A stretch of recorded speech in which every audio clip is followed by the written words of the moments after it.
All right, come on, hit it. Let's make time. Get the radio on. Warming up. Well, lean in, dial up, and release the real you, baby. You're locked into 112 FM Bandito Radio. This is your lifeline to loudness, a launch pad for dreamers, and a refuge for the relentless and the raw. This isn't just a show. It's a living, breathing revolution. A lab of limitless ideas, a domain of daring creators, and a roaring refuge for the artists who don't color inside the lines. Here, we layer loops, disrupt dullness, and radiate rebellion. Because creativity isn't just what we do, it's who we are, baby. Lyrics, lenses, lines, and loudness, it all lives here, in a world where imagination runs wild. And tonight, we've got another brand new blog for you, baby. We're dropping loaded riffs, dynamic debuts, and relentless rhythms that lift, launch, and leave you lit. And paramount podcasts that push the peaks of perfection. So whether you're a late-night lyricist, a dream sketch designer, or a radical rhythm writer, this space is for you. Let loose, dream deep, rise loud. And you know, my lively, lovely, loyal listeners, that we have another full clip of fully loaded rockin' rebel rousers for your motivation. So tune in and turn it up, my outlaws, outlawets. I am Howlin' Jim, and this is Bandito Radio, your sanctuary for the restless and creative. Turn it up. Ow! Oh, Frontal Purple. Help! Help! It's Full Frontal Purple. What is Full Frontal Purple? I don't know, but I think I'm gonna need an adult. I reckon I'll probably listen to the first 1 hour and decide if I want to keep listening. It's Full Frontal Purple. Purple. And you are listening to Full Frontal Purple with the Purple Gang Gang on Bandito Radio 112 FM.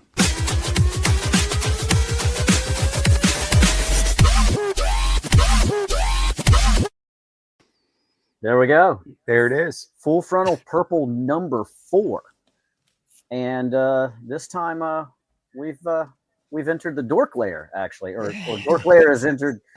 Somebody's entered somebody at this point, but he's entered someone for sure. We appreciate you joining us, and let everyone know it is consensual. Yes, absolutely. Yes, we put out the request. He was gracious with his time, and here we go. So. I don't know if you've had the opportunity yet, Bill, to check out some of the Bandito 112 FM lineup, wherever you listen to your podcast, but they release these blocks. In these blocks, you've got an eclectic array of music from different genres, up-and-coming artists, some not expired license, but how will we, some of the older stuff? Like some older radio podcasts that are probably in the public domain. There's another podcast that airs as well. Shout out to the Action Figure Frequencies with Alex and Chet. They've been doing this since the get-go. This is our 4th recording. So it's usually a little bit delayed as well, because this will probably air 2 Mondays from today. Yeah. Mm-hmm. Cool. Just to put things in perspective a little bit for you. We're maintaining a little bit of work ethic and trying to stay ahead of the ball game, which so far that's working out for us. Yeah. Life's pretty busy. Absolutely. So. And so typically what we're doing, just catching you up, we're going to have this little conversation. We're going to talk about toys, talk about, current events, pop culture, and little different than what we typically do on the Purple Gang Gang Live, because we're not having, all the videos, distractions, and the shenanigans. We're having to keep it to oral shenanigans. And by that, I mean audio shenanigans. Also consensual. Yeah, also consensual. Yes, most definitely. And we do release the video eventually, but that's typically a week after the block rolls out. It'll show up on the Purple Gang Gang YouTube channel. So, without further ado, who are you? How did you become the dork layer? Like, what? Take me through this process. Have you always been a dork? Have I always been what? A dork. I have always been a dork, yes. And there was a point where I started podcasting years ago. It's actually 10 years now. It was 2015. I was podcasting. It was basically a Star Wars podcast that was kind of related to collecting. It was Topps Star Wars Card Trader app, which is like digitally collecting cards and trading cards. It's a really fun little app. And somebody wanted to start a podcast, and I was like, heck yeah, I'll do that. So that was my first foray into podcasting. And that is eventually something that kind of like died down. Our schedules didn't allow it. I didn't want to keep it going on my own without my co-host, because we started it together, and it was just one of those things. So I'd started just like throwing around ideas and names, and I wanted to come up with something very generic. I mean, it started off as a Star Wars podcast. It was Star Wars SH Figure Arts, like very specifically. And we would review one each week. And it was back when they were pumping them out, and there was a lot of them. You could review, you could do one a week. But I knew it wasn't always going to necessarily stay Star Wars, and maybe not even always necessarily stay toys. But that's kind of like where I came up with the name Dork Lair. I just wanted something that represented my hobby room, my toy room, my collection room. And so that went for about a year of straight up figure arts. And then my co-host Brian left. And that was another thing about starting the Dork Lair, is it was like my thing. It was like specifically me. I invited a co-host, and he came on with me together, but it was like my project, so there was no way I was going to like abandon it if he left. It was, Right. my thing. And so then Chris came on, and we started, and this is still audio. This is still up through 2018. It was still audio. And we started weaving in other stuff, other toy news, not just figure arts, and then Larry came in shortly after that. It was only like a month or two, and it just became just like a general podcast.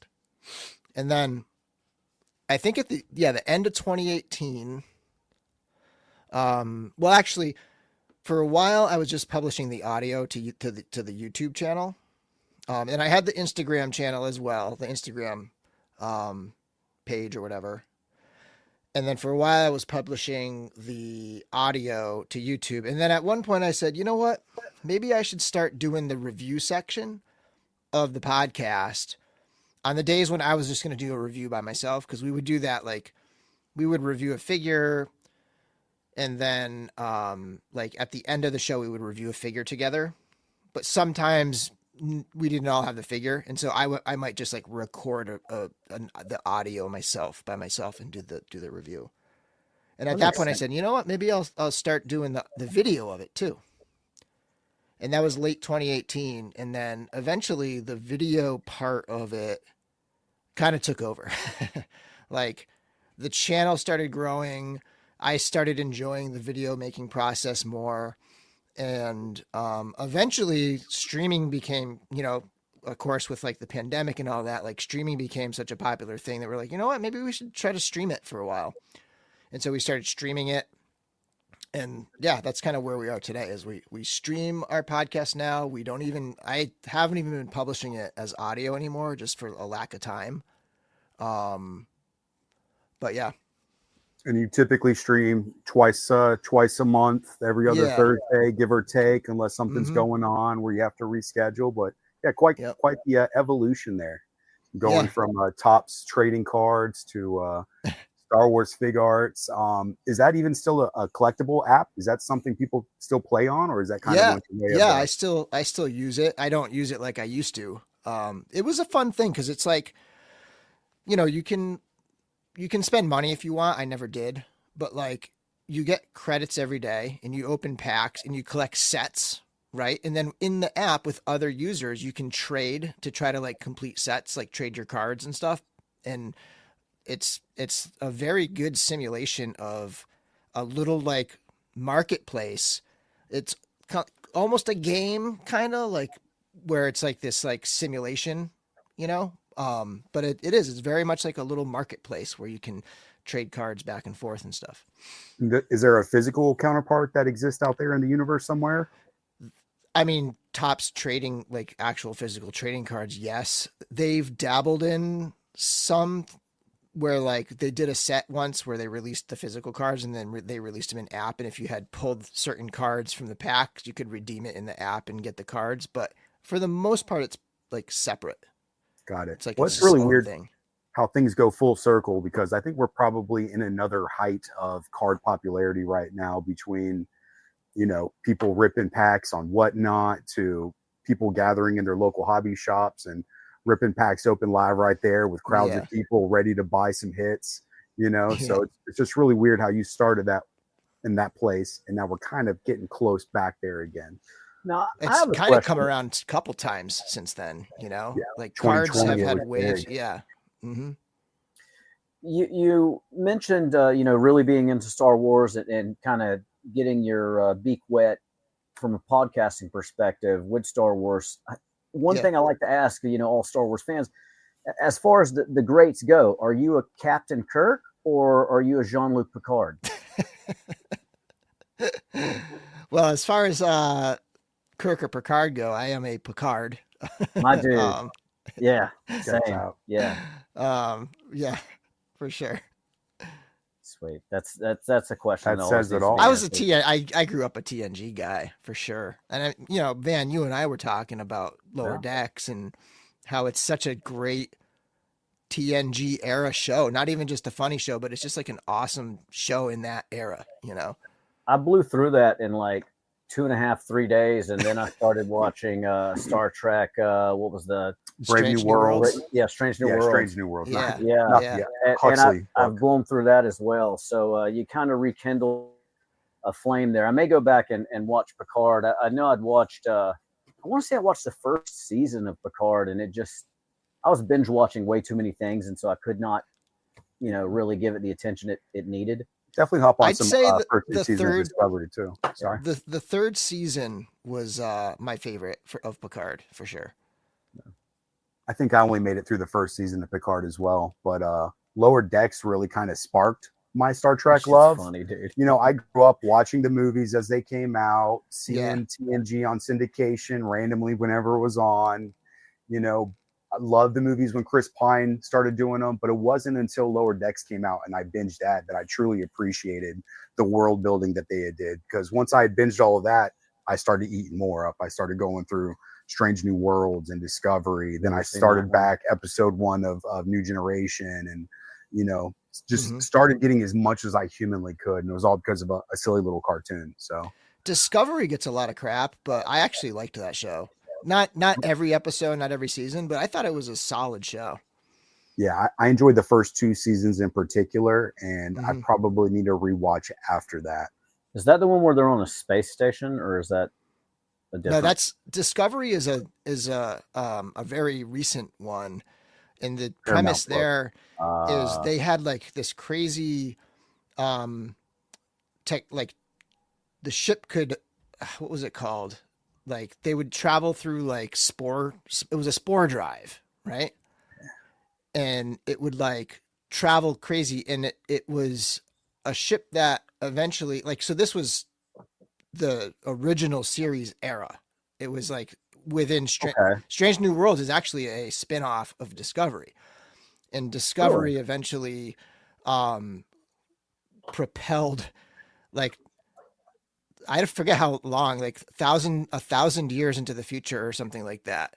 And that's kind of like the reason why that ship wasn't around, so to speak, like in that era. But yeah. Yeah, I know Strange New Worlds left off on a hell of a cliffhanger, so I can't wait for that next one to drop. I wish I could share the same love for Star Trek that a lot of folks have for Star Wars. I catch a lot of crap for that.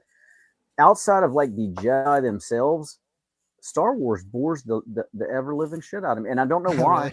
Really? Yeah. I mean, because from a nerd aspect, checks all the boxes. Yeah, I think it would be easy to say that like Star Trek is nerdier, more science based, and a little more of a drama.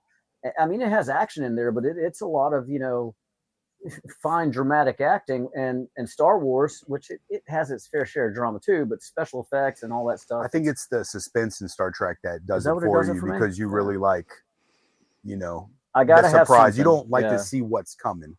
Yeah. Are you more of a TV guy than a movie guy?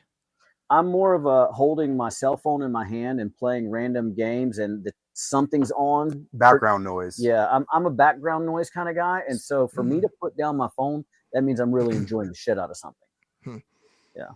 Yeah. Because I always, when I think of Star Trek, and now this is blurred, right, these days, right. But like when I think of Star Wars and Star Trek, I think Star Wars is movies, Star Trek is TV. You know what I mean? Like that's obviously Star Wars is a lot more TV now. There hasn't been a movie in a long time, but I still feel like even like Andor this season, the episode drops are 3 episodes. It's like it's like a movie a week kind of thing. It's more like a movie, you know. I don't think I've watched any of it. Yeah, I need to binge watch that because I know Andor got a lot of hate as well, but I was on team. I absolutely love Andor, and it was probably one of my favorite Star Wars shows that they put out there, and that says a lot because I really enjoyed all the Mandalorian seasons and what little I did see of Ahsoka. So, Van, you would hate Andor. There's no Jedis. There's no Jedi. There's none of that. What was the one that just came out that's getting canceled or whatever that they're not Acolyte? Yeah. Acolyte. I watched one episode of that, and I don't even think I got through the episode. It's on my to watch list. I haven't seen a single bit of it. Well, now that I know that it's not going to be continued, I'm not even wasting my time. Yeah. That's one of my biggest pet peeves is starting something and not realizing that it got canceled or something like that. So you get really emotionally invested in it, and you're watching it. But since it's still in the same universe, it could interconnect somewhere. Provide some Easter eggs at the very least. That's like this, like the movie Solo, right? That ends with Darth Maul, and you see he's part of the Shadow Collective or whatever it's called. He's like the leader of this thing, and that never got played out. But now they just announced a Darth Maul cartoon, Darth Maul Shadow something. Like it's probably going to continue that story there. So in the end of Acolyte, I don't know if you guys care about spoilers here.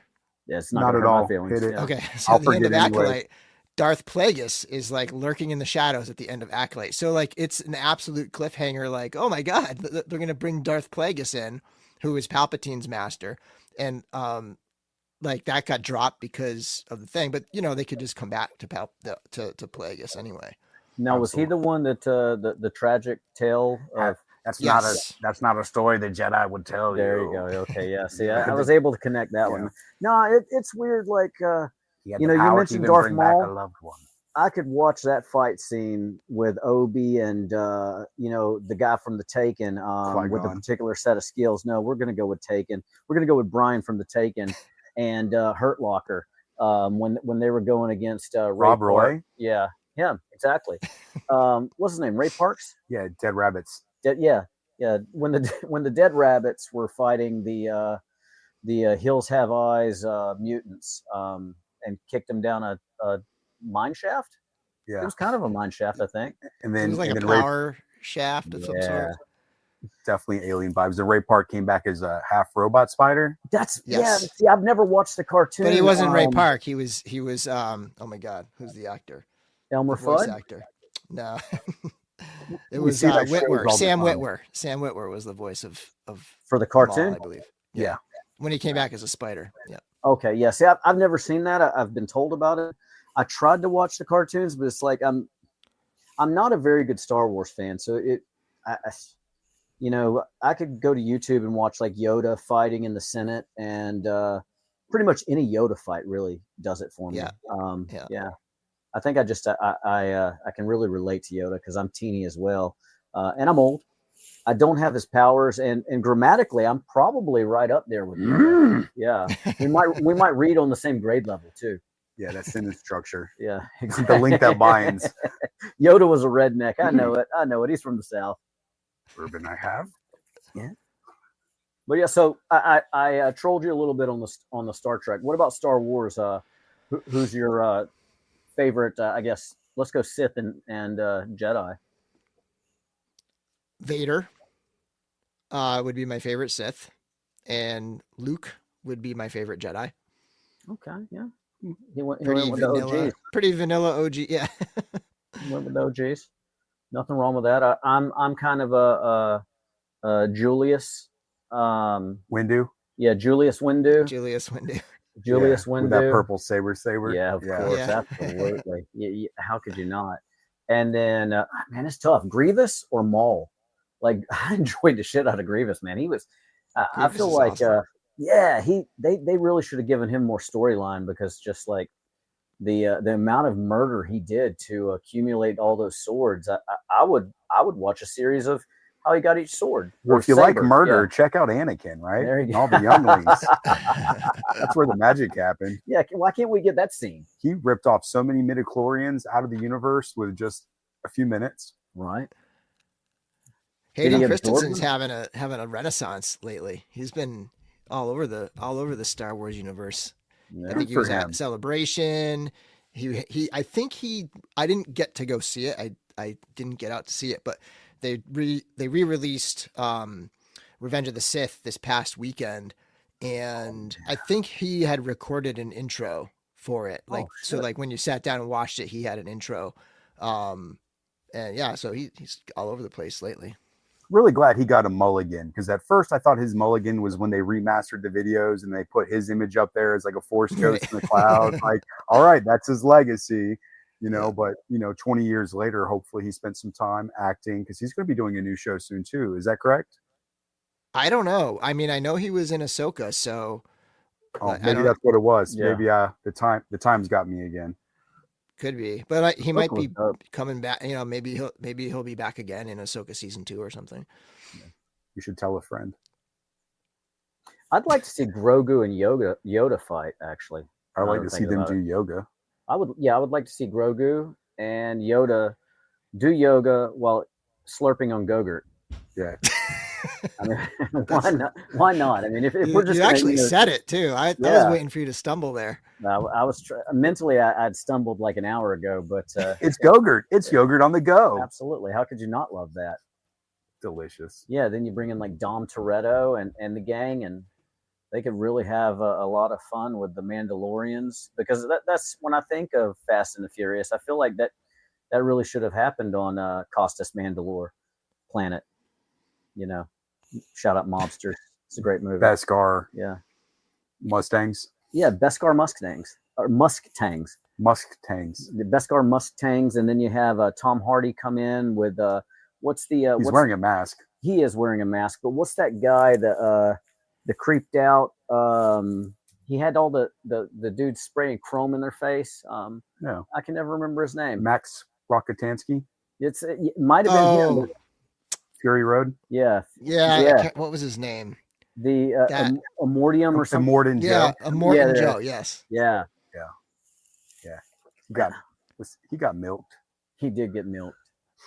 And yeah, I haven't seen Furiosa yet. Did you guys see that one? I enjoyed it. I did too.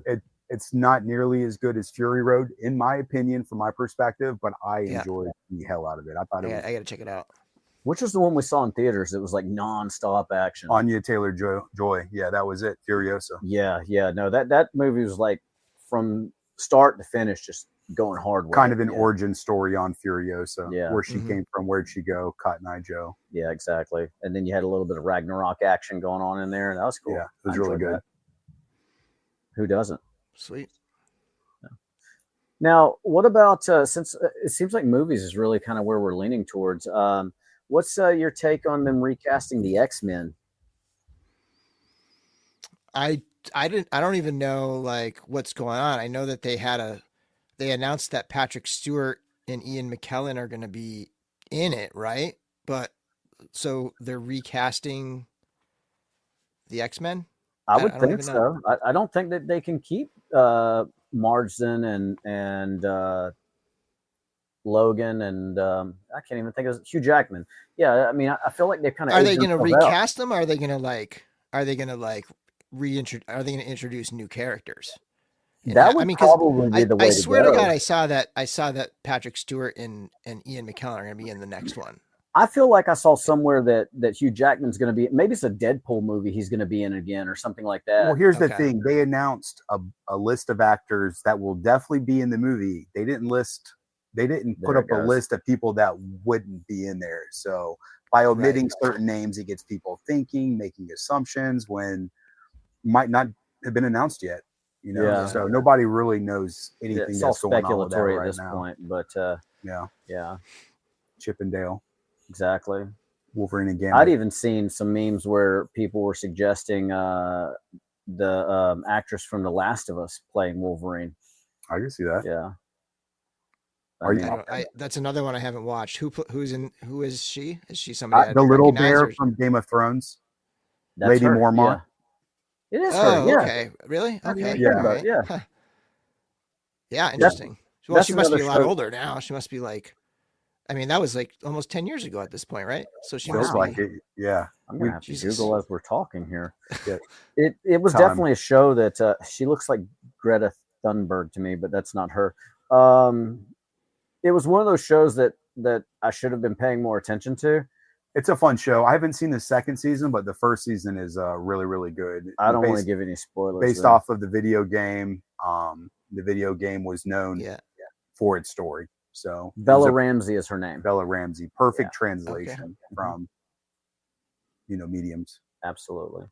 But yeah, that was one of the things people were just like, I've heard, what's the dude from High School Musical that, him as the Wolverine. I've seen Harry Potter. Like it's I think it's mostly just meme fodder for the most part. Yeah. Just like nobody knows what's going to happen with DC Universe. I could see Radcliffe in that role. Beef himself up a little bit. Definitely. Right? That's Harry Potter, right? Radcliffe. The dude can act. I mean, the dude can act. Guns Akimbo and all the A23 films that he's been doing, like he can definitely put himself out there. But you're right, he needs a lot of creatine and a lot of testosterone. Pattinson would be another one. I mean, I was surprised with his Batman. I wanted to hate it. I went into it thinking he was going to start like glistening with glitter and be corny as shit. And I was actually impressed with Pattinson. But you never saw Good Times. Like I feel like the majority of the internet was focusing on Twilight, and he's a good actor. He's a phenomenal actor. The size didn't really seem right, but Batman's in a suit.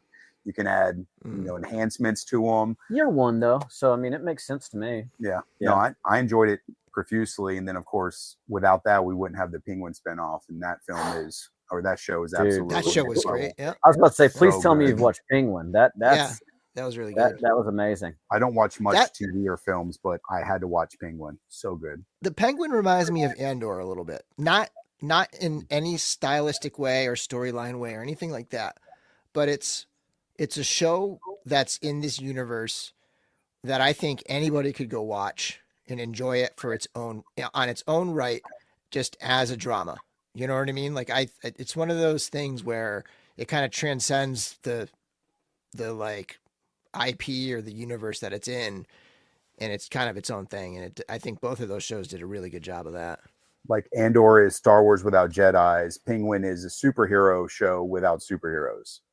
Yeah, I mean, and it's like Andor is very. It's like my wife loves it, and she's like Star Wars well enough in The Mandalorian, but I feel like she loves this more than anything else. Like she just loves a good drama, and she loved Penguin, and she doesn't really care about Batman or any of that stuff. Like I feel like it's just they have these. They're like genres in themselves of Penguin being a crime show, like a mobster show, and then Andor being like a revolution drama, like a. So then, what's your take drama on like the Joaquin Phoenix Joker movies? I didn't see the second one. I thought the first one was good. It was kind of a similar thing, it was more artistic, I guess. But I enjoyed it, but it's not the kind of movie, it's not like a rewatcher for me. I can see that. I definitely do suggest you, if none other for the artistry of it, check out the second one. Yeah, I got to check it out. Really well done. It was a good mind screwing. I've heard good things. I know there was like a segment of the fandom that like hated it or whatever, but like I've definitely heard people who I trust their opinion on saying like, it's worth a watch for sure. It's crazy. You mentioned that, whether it be toy collecting, whether it be music, whether it be movies, people get passionate about it. And it's, in your experience, I mean, you've been doing the podcasting, the reviewing, longer than we have. Is is there ever an occasion where everybody's satisfied, or people are going to bitch no matter what? There will always be someone bitching, but there will be situations where like the vast majority of the people are happy, you know? Trying to think of a good example. Not in Star Wars. You can't find it. Oof. Yeah. I mean, you know, I'm thinking more toy reviews. I don't do a lot of like pop culture movie talk or anything like that. So I don't see a lot of that conversation. But in terms of like when you're reviewing a toy, sometimes there's just home runs, you know. You just reviewed Ganesha. Where does that lay into the pretty far up there on the like universal praise, really. It was you know, a handful of people have some very specific things that are just, you know, like everybody has their own like personal quibbles with things, and you know, but like for the most part it was I honestly thought it exceeded my expectations in terms of like how many people were going to love it. I wasn't sure. You know, it's not a sword wielding barbarian warrior type character. It's more of a display piece, but there was just so much love for it. I do think that the parts are gonna like deliver some really cool customs, you know? Yeah. And I think that part of it, and it's just loaded. I mean, it's just got extra arms. Anytime you got extra arms with a figure, it's just like bonus, you know? So yeah, I think it was mostly universal praise. A few people had some random, you know, problems with it, but I think you nailed it when you talked about, you know, the artistry of it and just, you know, a shelf pleaser. I mean, it's beautiful. You set it up, it looks great. Those that were expecting it to move like a Mezco Gomez or something like that, those were, I think, the ones that were kind of complaining. It was dazzling right out of the box. Gorgeous figure. I mean, it definitely would be one of those ones I probably would not play with a lot, because once you get it set up just so, it's like, you just look at it and it looks great. Plus, I vanilla posed the hell out of everything anyways, right? But no, I mean, you did a great review on that one. I definitely was going in there and peeking out, trying to figure out exactly where all the accessories go. You know, shout out Barriego for hooking it up with the schematic, as it were, for all the bangles and stuff like that. And all that stuff. But yeah, it's pretty magical. You know what I did? I looked at Nate's art on the box, and I went off that, and then I just tried to like evenly distribute all the bangles and things to the legs, and you know. Yeah, you did pretty good, because, you know, obviously that's how we always start off our Figura Saturday is buy the figure, watch your review. So that's an awesome tradition all around. And it was really funny because when Van got his in, he's like, I don't think Dorklair put the bangles and the bracelets the same place that Diego's picture says. It was probably not, you know, it's probably left up to interpretation a lot of the times. And I didn't have any sort of diagram when they sent it to me, you know. There was Diego's diagram didn't come with mine. Right. Yeah, no, I'd asked him about the picture, and then I even had to send back a couple of re-edits. So is this the upper left? Is this the lower right? You know, what's going? And I'm like, is it okay if I post this? But I don't think there's a right or wrong answer to it. I just, in my simple mind, I was thinking that this is a deity of a culture and a religion that is still very much active. It's not like a lot of people were saying, you know, when it came to Anubis and Basset, that they're not, you know, that's about the epitome of making a Thor or an Odin. You're not necessarily going to offend as many people. And so that's why I kind of wanted to get it right. But honestly, it probably is. They probably all have their proper place, right? Like setting a dinner table with all the fancy forks and spoons, and just like they were talking about the nuances of which way the trunk leans, you know, that can mean a completely different thing, or, you know, putting the wrong emphasis on the wrong syllable, you know, it could go many different ways. Yeah. And as I say, you know, being worried about offending folks, yet, you know, we've got the Ninjesus video that just went up on the Purple Gang and the Black Jesus music video, the Fighting Jesus. That's a good transition. Wow. Your Purple Jesus review went up, and, you know, I think there he is. Yeah, he's so amazing. He is so amazing. As soon as you posted your teaser photo of him, I went ahead and put my head on it, like in a quick little Photoshop. Yeah, I'll send it to you later. I'm like, this is good. Like they'll take much better shots. I would say that's like all he needs is a purple headband, and it's close. It's getting close. We have those. Yeah, we have those in 112 scale. I have them. Oh, you have them in 112 scale? Yeah. Yeah. Shout out Darla Ackerman. Yeah, she made us a whole bunch, and we've been giving them out as we've been getting them and using them on customs. But yeah, it's perfect. But yeah, these came out great. Like I think I don't want to say it exceeded my expectations because Chris is, amazing. Like he's responsible for the quality of the Mythic Legions, essentially, right? Like we know he's amazing. So I don't know why I would expect it to be not the best thing ever, but like I'm still blown away how awesome these things are. It's like the cloth goods, the stuff they come with, the paint, even like the whole entire figure, the entire body is painted and it has like flesh tones and like little rosiness and stuff in there. The sculpture is spot on to those Pantocrator icons, just I'm super impressed with these. Yeah, I'm in love myself. The articulation, the soft goods, the sculpts, the accessories, the packaging is top notch. But Chris is a bit of a perfectionist when it comes to things. We actually, it was last year before Legions Con, we wanted to surprise Chris with a head sculpt of himself. Then it turned into not really being a surprise. We wanted to make sure he was happy with it before we put it out, and he's never happy.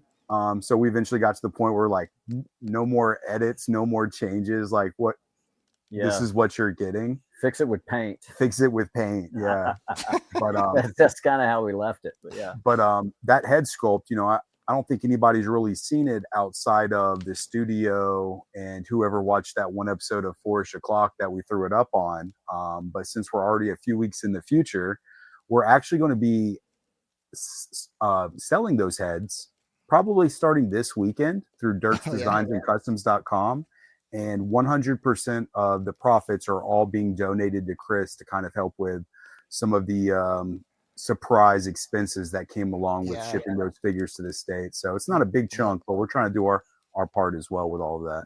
And we won't throw any names out there, but a few, I know you know every single person, but in the Mythic Legions community, we've had a couple of artists who are also going to paint some up and sell painted versions in the future as we get those out there. But yeah, and again, all of that going right back to Biblical Adventures to help offset those surprise charges. And he got hit hard. Yep. Yeah. And it's so weird seeing how people don't understand how things work. I'm sure I know you saw the post where definitely did. Our buddy EM had to block somebody. Like, why are you arguing about this? Like, where's the big aha moment? Like, what are you trying to prove right now just by arguing in a biblical toy group? Like, I don't get it.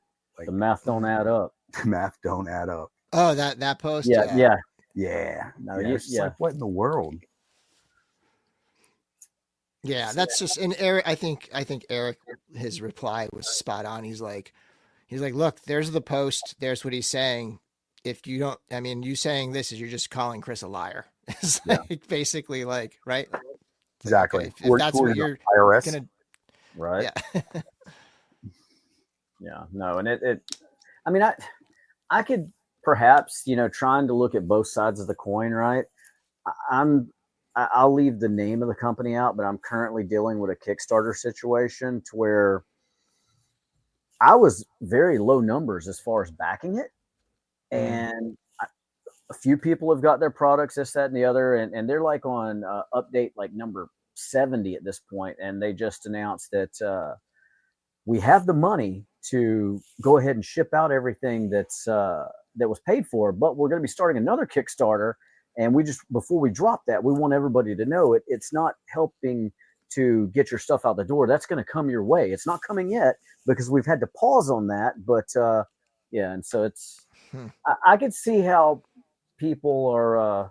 It's like an unspoken rule, right? Like, don't start a Kickstarter until your last one's product shipped. That should be it is unspoken, but it should probably be spoken. But it's a difficult, it's a difficult time. I see the way BBTS is trying to handle things. I just had something hit my private warehouse with Hobby Genkai, and I'm waiting for them to respond to let me know how much it's going to cost to get that Mayfex figure over here. So was that Superboy? Superboy, yeah. Ooh, I'm waiting. Good. Yeah, no, he looks that great. Looks so good. I'm waiting to see how that's going to hit me. I just had a buzz mod get processed through BBTS today, and so I mean, I don't know. My heart goes out to the small independents right now because it's not an easy path to navigate. So a lot of respect for what they're doing. So Jesse DeStasio, Toy Pizza Knights of the Slice, Glios. He does I think it's weekly. He does his podcast for his Patreon, and he's been talking a lot about like the tariffs and just how like just extrapolating, because it's such a wild card still. Like tomorrow they could be gone, right? Like you just day to day is kind of how you can deal with it. But he's just kind of extrapolating possibilities, and he's like one of the most recent ones. He's like that might have been this thing that I'm working on now might be the last new mold I ever do. Like like that's where some companies are, especially these smaller guys. Yeah, it's nuts. Yeah, I wouldn't. I mean, how can you really navigate it at this point, right? Not trying to get into politics. So I was more or less focusing on the selfish, I want my toys, man, baby. I want my toys, and I want them now, and I don't want to pay $5 less than I pre-ordered it for. So how much for the golden goose, Wonka? Exactly. So I couldn't even imagine the day-to-days trying to pull and trying to figure and trying to when are we going to ship this? When are we going to start production on this? Or hell, if you were had already like mid-production on everything, and now what do? Do I pull the plug? Does everything come to a screeching halt? I mean, it's crazy. At what point can you still get your money back as a producer, right? Like, got to recoup. It's all just so out of my league in terms of thinking about how that plays out. I don't math good, so I'm not even going to try to math that one out. But I mean, I'm here for the toys. Despite my trollish nature, I mean, that's kind of my go-to.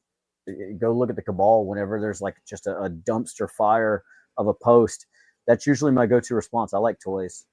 I would rather argue us in the messenger and go back and forth at each other than to go across, bunch of strangers. Yeah. I mean, this is kind of our retreat, right? We're here because we enjoy toys. If we wanted to I don't know, meet at the flagpole at 3:00, we could go do that, right? This is a hobby. This is something we're supposed to get enjoyment out of, and other people like toys but want to be validated too. Yeah, that's true. You're in the wrong community. Yeah, there's definitely some communities I feel like are more toxic than others, but that's me trying to work on me. I try not to engage, at least on social media. Like, I mean, I will say all sorts of venomous shit, in the DMs and stuff like that. But I'm quick to mute. I'm quick to block. I don't have any energy for that. I am so exhausted 24 hours a day between all the many different things that's going on, and just dedicating a minute out of my time to reply to somebody to something I don't agree with or are blatantly wrong. I just don't have time for that. I've started trying to focus on smaller communities and not let it, like, I pretty much capped my Facebook group at 1,000. And congratulations on hitting that. That's a big milestone. Thanks. Yeah, but I'm capping it.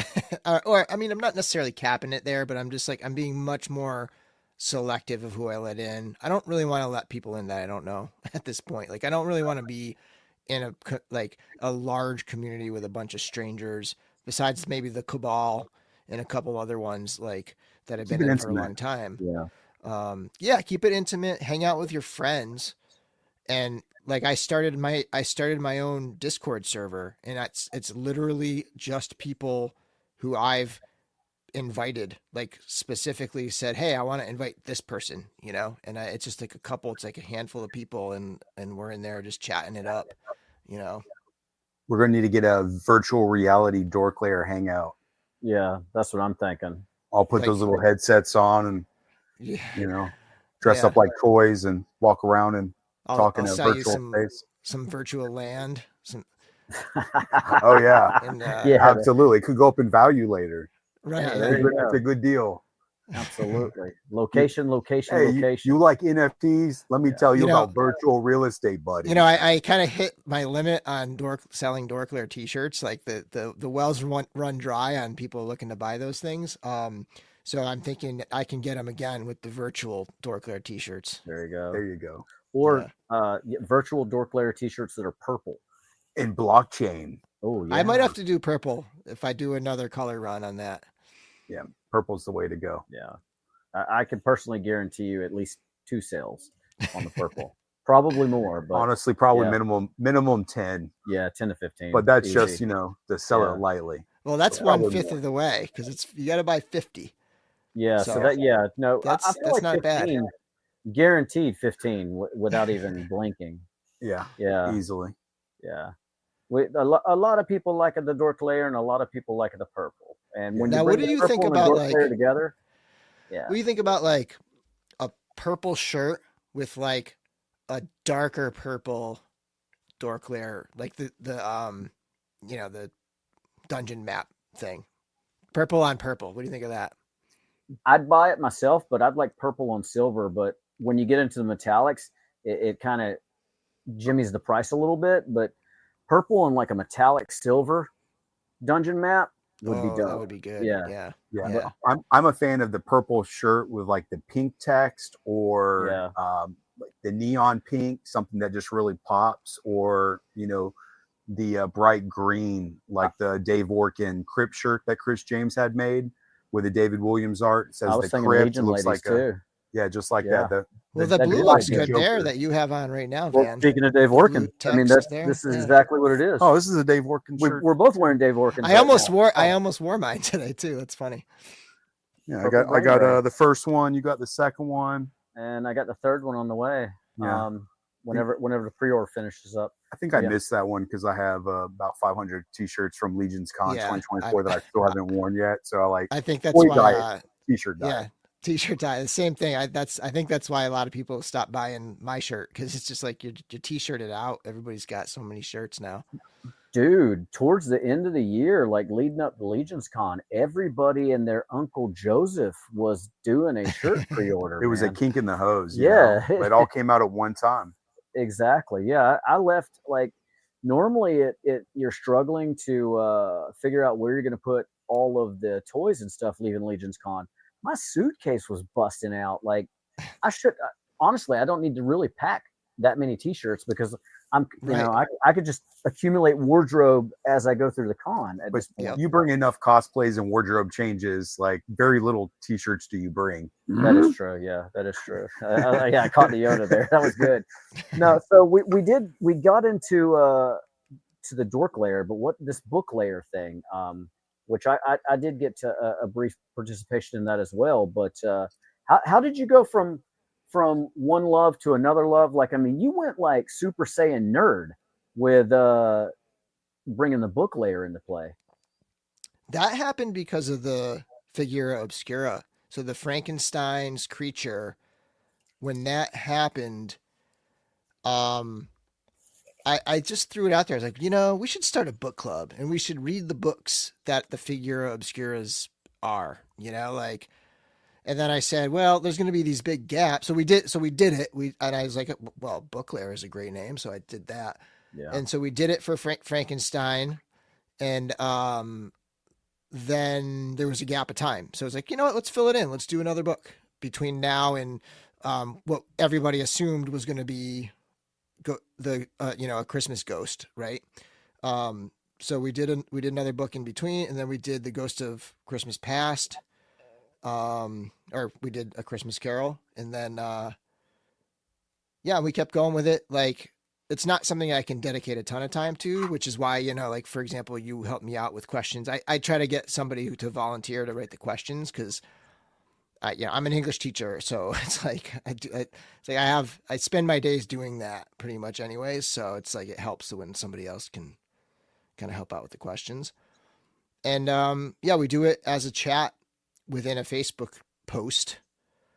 and I thread down the questions, and then it's been great. And I think we're going to try to schedule an audio, a podcast of the next book, which is going to be Between Two Fires by Buellman. I forget his first name. Zach? Ferris. Galifianakis? Buellman. Between Two but Ferns it's is where Buellman. I was going, but yeah. That was the first thing that pops in my head, though, to be completely honest. Christopher Buellman is what it is.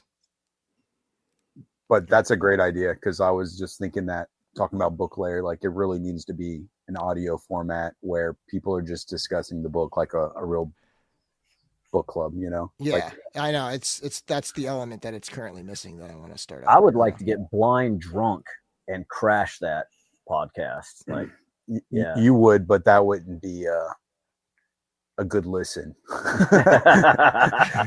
as they say now, in the podcast. Van, would you read the book ahead of time, or would you just go into it not having read it, or would you go into it with the book in hand and just like trying to read it while you're doing it drunk? You just actually described college. That I was writing the papers with the book. No,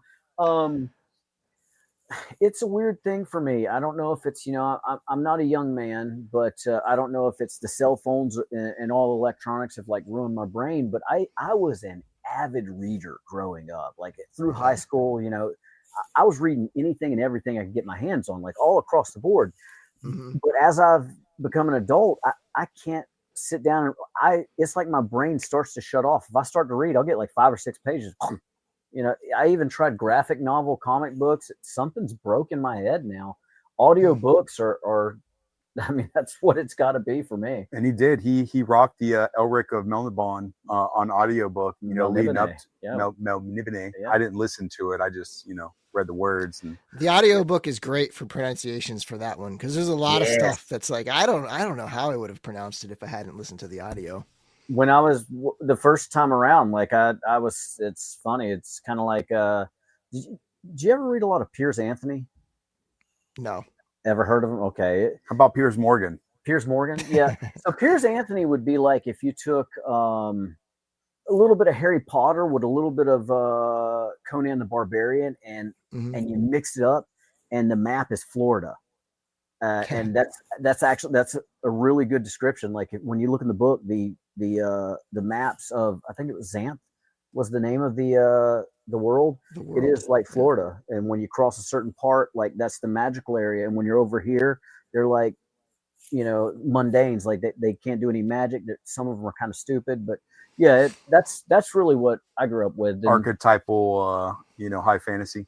Yeah, and then stumbled into C.S. Lewis, all that stuff just got mixed up as a kid. But yeah, that one I could see you enjoying that series, the Xanth series, if you could find the time. Xanth, I'll look into it. Yeah, Xanth. I may not be saying it correctly, but thinking of Elric of Melniboné, that's exactly what I was thinking. Like, listen to the audio book and let them know. Probably all of these words were like completely, flubbered, but yeah.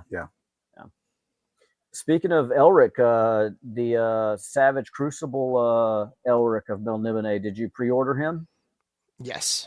I pre-ordered 3. Yeah, that's a gorgeous looking figure. Yeah. Beautiful. Yeah. And it was smart that he put in the alternate heads to make it like a Melnibonéan guard or whatever. So because of that, I ordered extras just because of that. I wanted to have get the 2 guards flanking them, Yeah, we got to see it up close at ZoloCon this year, and it was a beautiful figure. Yeah, I'm looking forward to that one. That's kind of been how it was, though. You sleep on something, then when you see it, you're like, shit, why did I not pre-order all these? But do you ever get lost in pre-orders, Bill? I know you did the toy diet, and now that you're off your toy diet, you got the dragon. I mean, what's next? Are you just going to go nuts now? Like, well, a lot of stuff just hit. So the biblical adventures, I did the biblical all in. So 30 plus figures of biblical adventures hit. Yeah. And then the Defenders of Eden, the Armies of Ashmore hit. So like I got pretty much every single one of those. And so it's just like, I just got flooded in the last, it's funny because all of this was like flooding in while we were getting ready to do the Ganesha. So I had all this stuff in Ganesha like sitting on the table. It was funny. Have you opened all your biblical adventures yet? No. Yeah, I think not yet. I've got a big old box full of them that I opened just to clear some space downstairs. I don't think I've opened the guards, the Solomon painting. There's a few I haven't opened, but it blew my mind, as I'm getting them out of the box. Like, I did not expect them to move that well. I know you said that, you weren't going to say that you were surprised with how well they came out. I was. I mean, I just did not expect Jesus to move that well. Like, I don't know what I was thinking, but yeah, Chris, he killed it with this wave. I haven't got my hands on any of the dinosaurs yet. I'm They're still great. waiting. Yeah, I did jump in on the Kickstarter, but my number hasn't came up yet. I did get a couple. I know I got the Michael Casper and the pink. I think it's Milwick is his name. The Milwickman brontosaurus type character. And that's named after Emil. Yeah, Milwick. Holy Wick shit, man. I am dumb. Rydur is Tomas. R.Y.D. Rydberg. Now I'm gonna have to go get those. Yeah, because Vasapow. Yeah, well, no, I'm already trying to back channel to get the Joe Vasapolio figure. And Saros is Cornboy. I don't know. Bitch. Is it? I think they mentioned that on 4 o'clock earlier, but I don't think it does. I think it's some Roman word possibly. Okay. But they said that, and it felt good to repeat that. Yeah, I mean, we can, if it sells more figures from Matt Rod, we can totally. Yeah, we'll run that one to the ground. They're selling out on Big Bad. They're like pretty much all sold out. I love that for him, because I'm assuming when we see him at toy shows, he'll actually have figures in hand, because so many times he was set up just to talk about the line and stuff like that. So now, that'll be the fun part of it, kind of like with the Sparrow Toys dudes, Jason and Derek and all those guys. It's cool. I really love seeing these independents roll out their figures. I know birthday surprise, I got the Force Ghost D&D Milwick coming. Yeah. So nice. Yeah.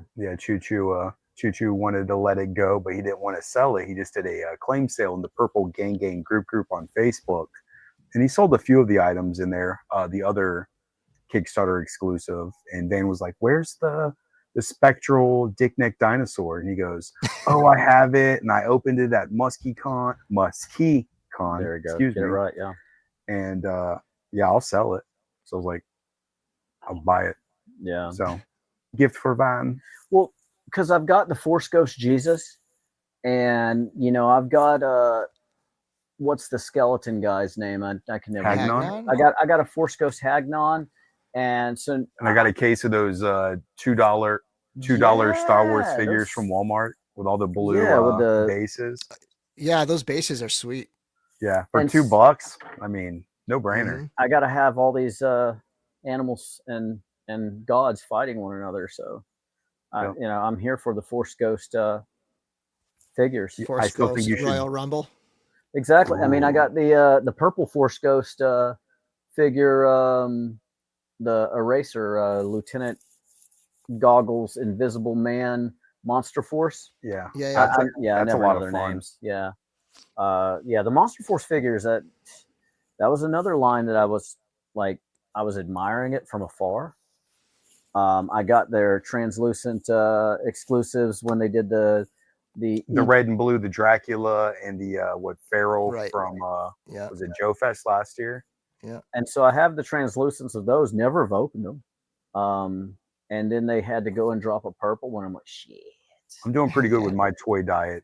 Picking and choosing, trying to stick to the purple characters for the most part. But Monster Force is really cool. I've been able to successfully stay viewing Monster Force from afar. I still don't have any yet. My thing is I had between G.I. Joe and Valaverse, and I just decided to cut out modern army style figures, and just it was like a genre that when it comes to space on shelves and stuff like that, I just don't have the space. So I was like, I'm going to cut that genre out. I do still have the Praetorian from Valaverse, which to me like goes with yeah, there's a green one and a black and red one. Yeah. And that to me just fits right in with Cosmic Legions. Like that's just like a an alien robot or something. But everything else, G.I. Joe Classified, all my Valaverse, all that stuff I sold. And so that's given me the willpower to resist the Monster Force stuff. Maybe that's what I got to do. I got to sell some stuff so I can, make better adult decisions, because it's not like I'm opening it. I mean, and the piles and piles and piles of army builders that you have for Classified and Vala, and they're just in piles and boxes. Yeah, I'm glad. I'm fortunate. I don't collect modern military stuff at all. But the Invisible Man was purple and translucent, and I can distance myself enough from his aesthetic to not even think that he is modern war. So totally. And little invisible purple guns can be space guns, or I can give them to fantasy characters when they bust through some sort of interdimensional portal. So many options. Works out. Where are you at on like vehicles and stuff like that? Because I mean, I know you got dragons, man. I know you got dragons coming your way. Yep. I know you said you edged out the modern military, or you sold them rather. What about like ramen racers and vans and stuff like that? Do you bypass that too? No, none of that. I do have the Razor Crest, the HasLab 3 3/4 scale Razor Crest. It's actually right behind me here. You can kind of see it over there. There it is. But yeah, so that's probably that's really the only vehicle. And then, Transformers. That's one thing. Megatronus you just got. Yeah. Oh, dude, that thing's awesome. Man. It's purple. It is so awesome. It's sick. Yeah. So they're not really vehicles like for figures though, so like, I guess really I do have the Hulkbuster, from 3-0. That is a 12 scale, vehicle sized figure, right? That's like the only other kind of large. I've got that one downstairs too. That's badass. It's sick. It's such a good figure. Have you gotten any of the subsequent Iron Man releases after that still fit into it? I mean, I have the Mark 42 or whatever that. Yeah. Or what was the mark that goes in there? I have the suit that goes in it, and then I have a bunch of other figures. I have probably like 3/4 of that line. Oh shit. Yeah, I have a ton of those. One and done. Like I was looking at like when they dropped. Didn't they do War Machine, Iron Patriot, all those? Yep. And I originally I was gonna get them, and I'm like, no, I can't do it. I mean, they're so great though, so well done. Yeah. 3-0. I always wanted to collect. Like I always never really thought it was a possibility, but I always fantasized about having a collection of Hot Toys Iron Man die-cast figures, and just like a sick, just awesome collection of those, And so when these came out for $100 and they're like pretty much top to bottom die-cast, amazing articulation, like beautiful paintwork, display pieces, the skull, like everything about it, hits all that for me. The scale's a little weird, but I don't really collect much else Marvel, so I don't really need it to go with anything. My 3-0 Iron Men go with my 3-0 Iron Man, so I got a bunch of them. Right. I just love them. I think they're beautiful figures. That's an excellent way to describe it. Have you checked out their Transformers? I have not. Larry, my co-host, is a huge fan of those and speaks very highly of those. Yeah, no. If you like your Iron Man, the Transformer line is the one I try my best to keep my blinders on, because if I grab one, I'm going to go hard. But I did end up biting the bullet, and I got a couple of their Bumblebees. Mm-hmm. And now, did you get the MDLX or the big MDX ones? I got smaller, No, they're. I want to say they were 1/6-ish. No, they might be the MDLX. MDLX. So the MDLX are, I think Optimus Prime is probably 7-8 inches tall, and then Bumblebee's maybe 5 inches. I got the taller ones. I got. Okay, so you have the big MDX, maybe $200 ones. Yeah. That's about right. Yeah. I got 2 Bumblebees. I don't know why, but I got 2 Bumblebees. I only have 1 3-0, and it's Mega Man. Yeah. Dude, but that was. How'd that come out? I ended up not getting that one. How did it come out? Is it awesome? I think it's amazing. I love it. It just feels so cool. But it's also my first like die-cast action figure, and I love Mega Man. Like I bought like all of the Jada Mega Man figures that were out there, and I'm like, you know what? I like this. Let's go down this rabbit hole a little bit further. And I'm like, pre-ordered it, and then when it came in, chef's kiss. Highly recommend. I thought the price was fantastic on that too. $40 for a 3-0 diecast figure was solid. It's a tiny guy, but it's but still, the price point was definitely a selling point. He's a solid little dude. Like I felt like you could chuck him across the room and hurt somebody easily, or throw him in a sock, swing it around a few times. He's better than a D-cell battery. Diecast Mega Man. Yeah, absolutely. That's how you get your revenge. That's a PGG scare right there. Yeah. Well, we have kept you for your contractual obligation of the hour. I know you mentioned you're an educator, and this is indeed a weekday. So where do we go from here? Do I just hit this button? Yeah, we had a blast, Bill. Thank you so much for joining us. Where can everyone find you out here on the interwebs, my friend? Dorclair, the Dorclair, stuff like that. Wherever I am, if you search Dorclair, you'll find it. Yep. So search for the Dorclair. Thanks again, Bill. Have a good evening. Thanks, guys. Which one? Boink. You just listened to Full Frontal Purple with the Purple Gang Gang. You can check out these two crazy purple cats live every Saturday night at 9 p.m. Eastern on YouTube at Official Purple Gang Gang. It's so purple, you can't live without it. Or at least I wouldn't try. And back to the music, folks. And this one goes out to everyone's favorite man bear, bear man. Here's to you, Diego. Maria goes wandering through the woods, through the woods, through the woods. Where will the bear go? What will he do? Why does he belong? Who will be his friend? He needs a friend.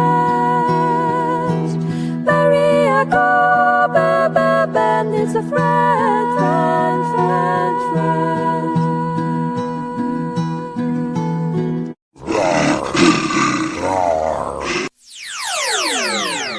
Well, hello, listener. You are tuned in to 112 on your FM dial. Bandito Radio. Ow!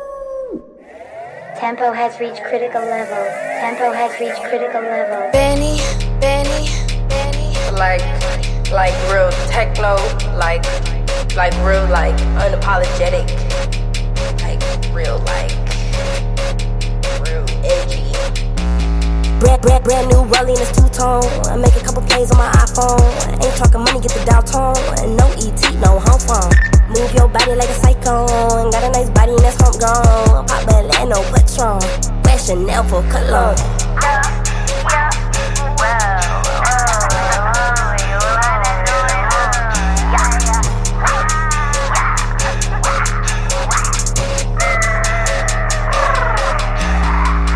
Bitch, Hollywood big wig, big talk, big lip.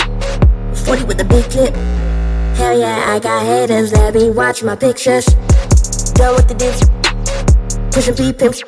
5, 6, 7, yeah, they looking and they love how I do it. Count out Benjis on my mama, yeah, they like how we move. I can't flip on none of them. Man is exclusive. All my cars are big, exotic. Boy, your Mazda look stupid. Ew. Brand new rolling is two-tone. I make a couple plays on my iPhone. Ain't talking money, get the dial tone. No ET, no home phone. Move your body like a cyclone. Got a nice body and that's homegrown. Pop ballet, no Patron. Wear Chanel for cologne.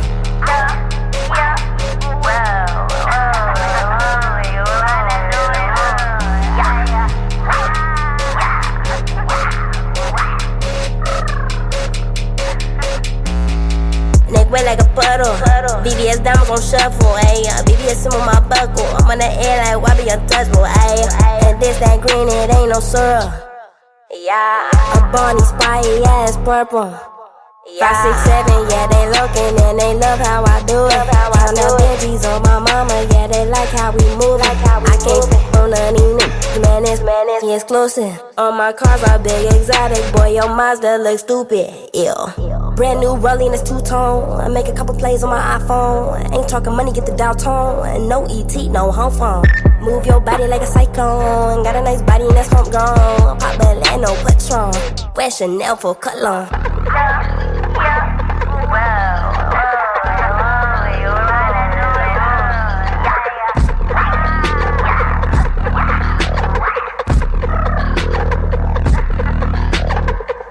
Brand new rolling, it's two-tone.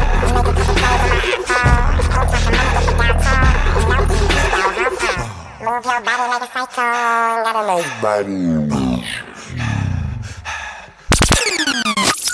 That was Ray Millie. Why don't you turn it back up for this one from Stereo Flowers?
Now check out this one from Toys, Noise, and Action Figures.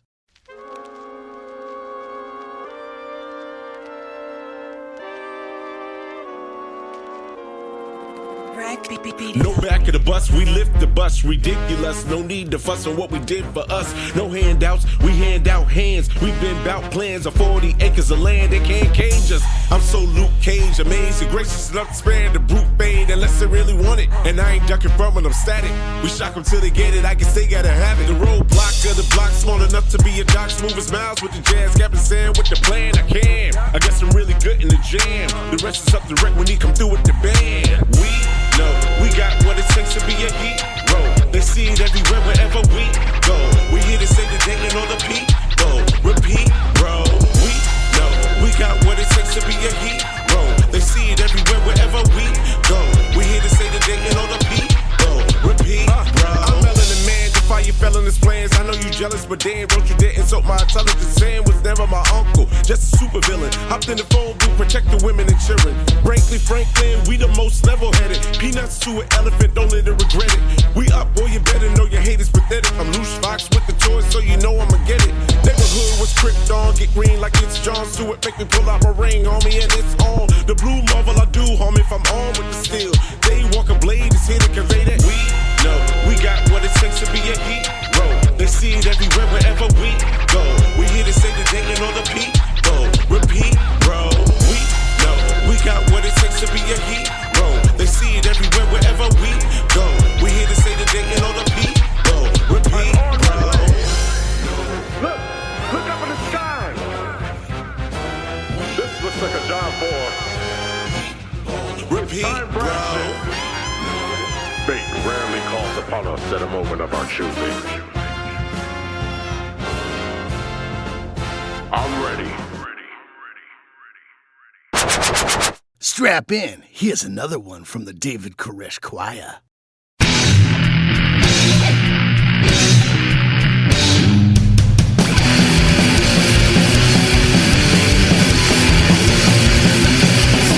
Menos el vento de valor.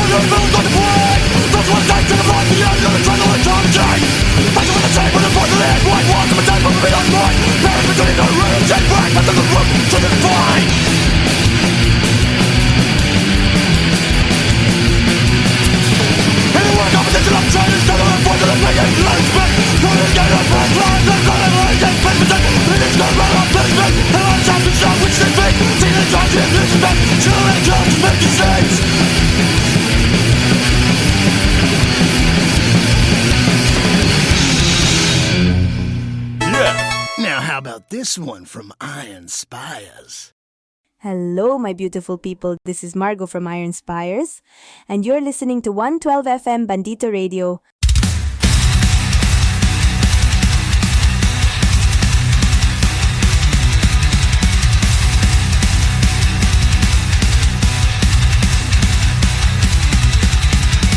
When our troops are pinned with nowhere to run, the Joes are closing in. We send in the big gun. His missiles primed, his target locked, with a smirk and a wink. Metalhead shouts, bang, bang. The rockets rip across the battlefield. Bang, bang. Joes run for cover when Metalhead screams. Bang, bang.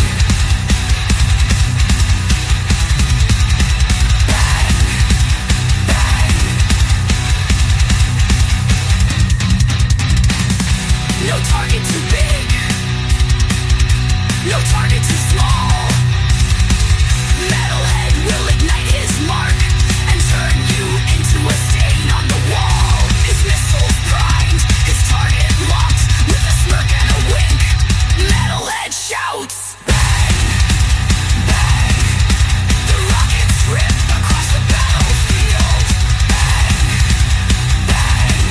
Joes run for cover when Metalhead screams. Bang, bang.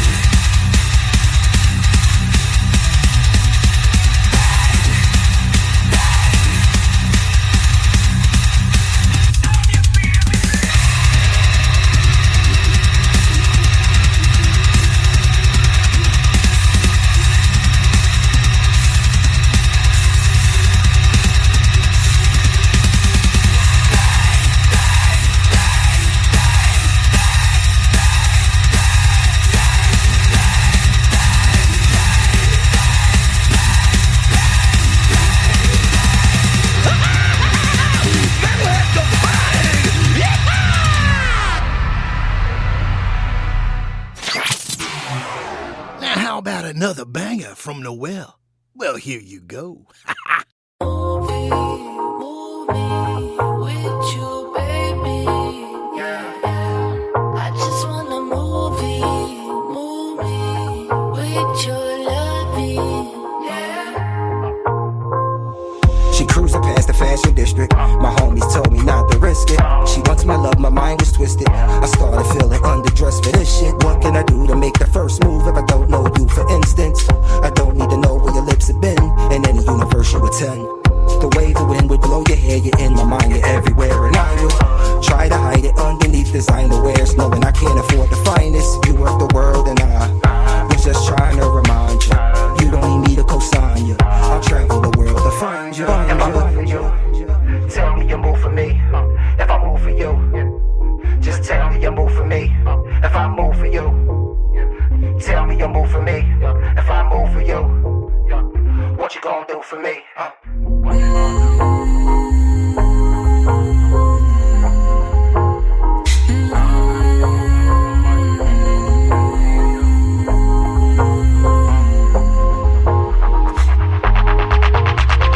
Ride with you.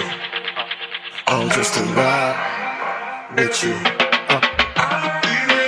Gucci, Chanel, Prada or YSL. I promise Shorty not to tell. She love everything Noel. Fendi, Dior. I buy her Louis, she call me Amor. She look at my closet, it look like a store. She look at my eyes and wonder some more, some more.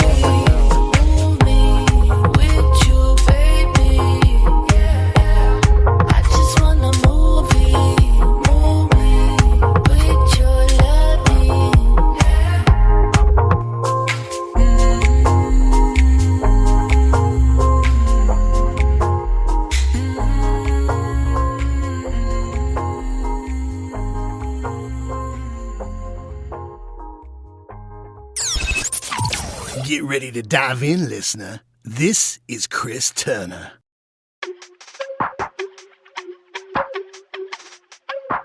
I'm not entirely happy with this.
Check out this jam by Austin Fist. Yeah. It's good, man. Ain't shit. I'm at the bar with Gandalf, sipping some witch's brew. That Merlin cooked up, Orko passed me another cup. I'm trying to get drunk, today wasn't a good day. Ran into Morgan Le Fay, she makes my head ache. So keep that butter beer for Potter's tears. No going backwards for them younger years. I embrace my fears, the hug is real, word to Voldemort. I play a different sport, David Lopan probably won't endorse. There's big trouble in your little construct. Your sound sucks, ask your father, turn your amp up.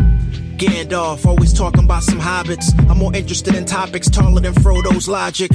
Simple rhyming, gatekeeper like a virgin hymen. Student of the boom bap, raised on a soul clap.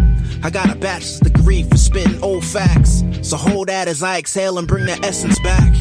Never mind, my design is not an easy find. Celestial concubines adorn my inner shrine. I say what's on my mind and write it how I speak it, partner. Deliver ether in a cartridge like if Sega dropped it. J. Rule said you can't stop the profit. So come clean, the damage I bring is catastrophic. Therapy projects, recovery's a process. No time for slouches in a room with no couches. I stand up and make the most of when my pen plays. A culture serenade sharper than a switchblade. Nature sensei, organically I bring flames. You know my damn name. Even in the material world, you will find that if you look for the light, you can often find it. But if you look for the dark, that is all you will ever see.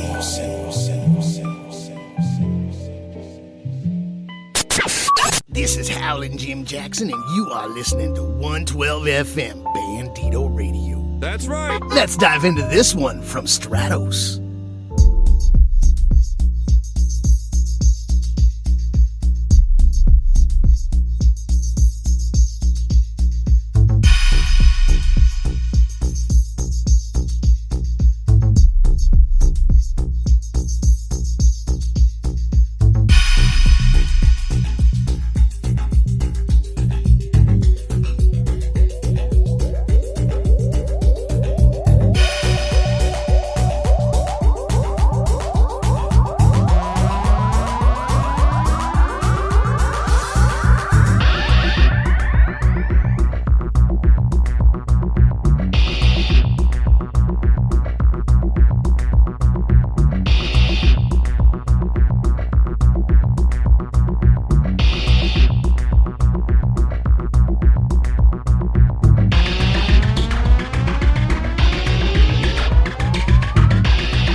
Ah, dear me. What next?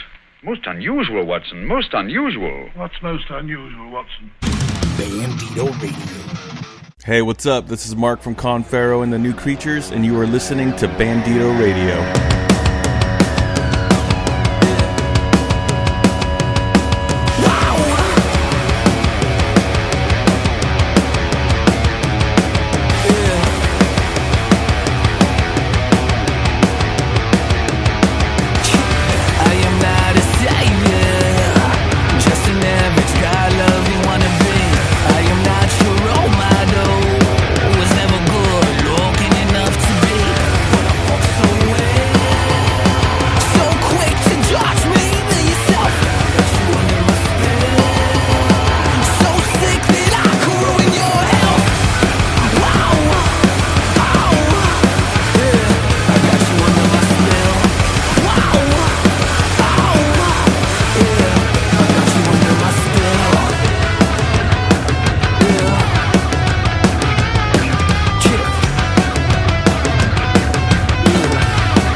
Check out this country cut from Southern Scars.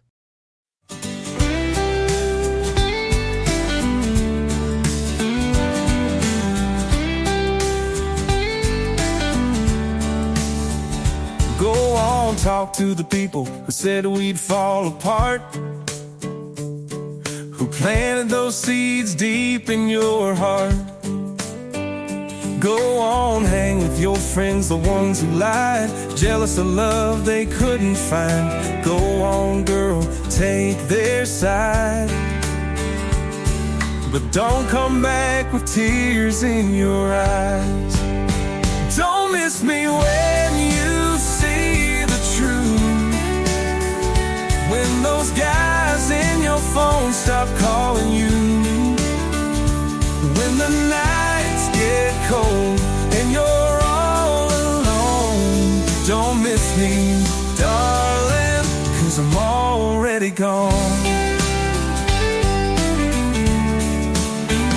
Go on, talk to those other guys, the ones I feared, the ones you said were just friends, crystal clear. But soon enough you'll feel that sting, when their words don't mean a single thing. You look around and realize you threw away a love that could have survived. Don't miss me when you see the truth, when those guys in your phone stop calling you, when the nights get cold and you're all alone. Don't miss me, darling, 'cause I'm already gone.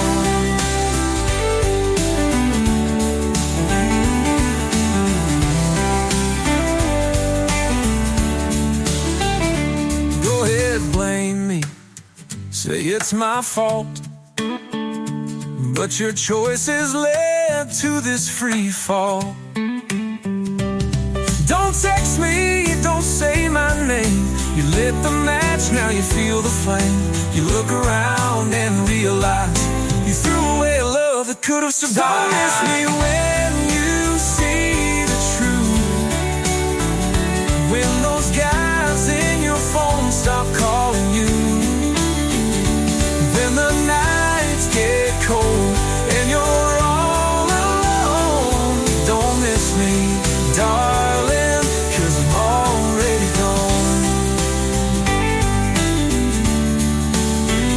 text me again, don't call my name. You made your choice, now live with the pain. Don't miss me, 'cause I'm already gone.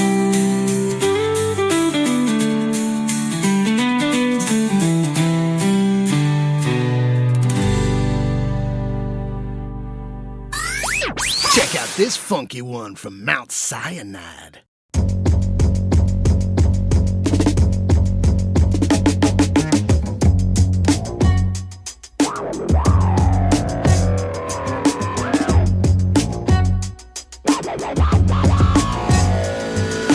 Slide up out my carcass and fill it up with lukewarm pride.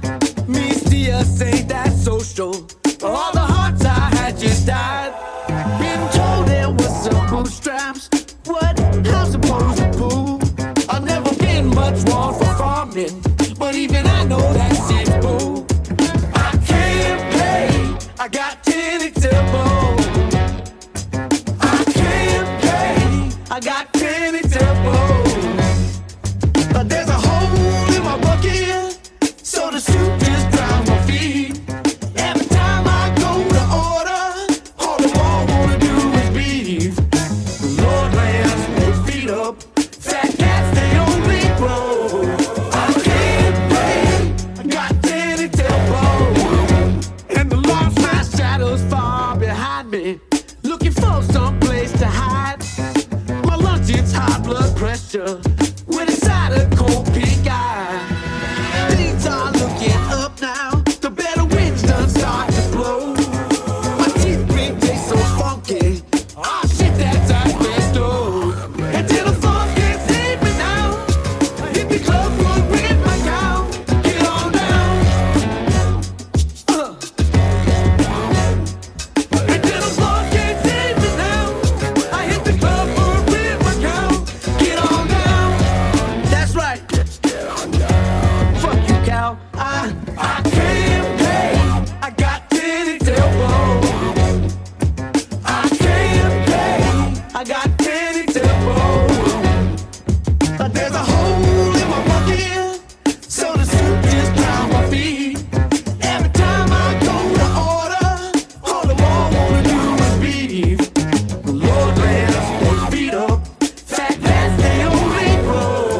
I can't pay, I got tenants to bowl. And the law said,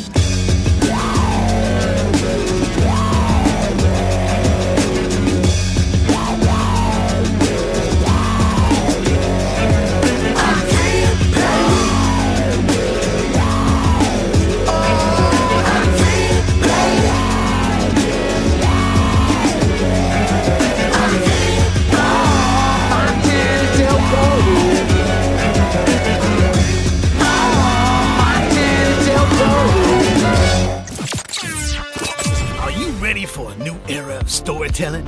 Advent Comics is here, delivering hard-hitting action, unforgettable characters, and worlds that'll blow your mind, baby. Dive into the gritty streets of Southside, where heroes walk a razor's edge between justice and vengeance.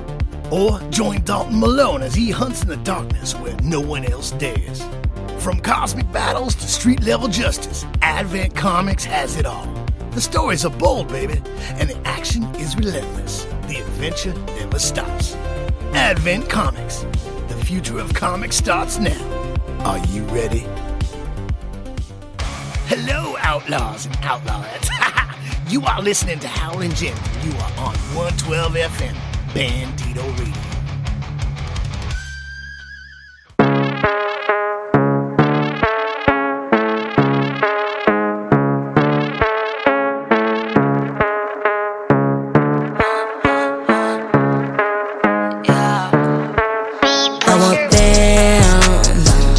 All I see is blue days. This shit right here, Jimmy Choo. I'm a boy with a point to prove.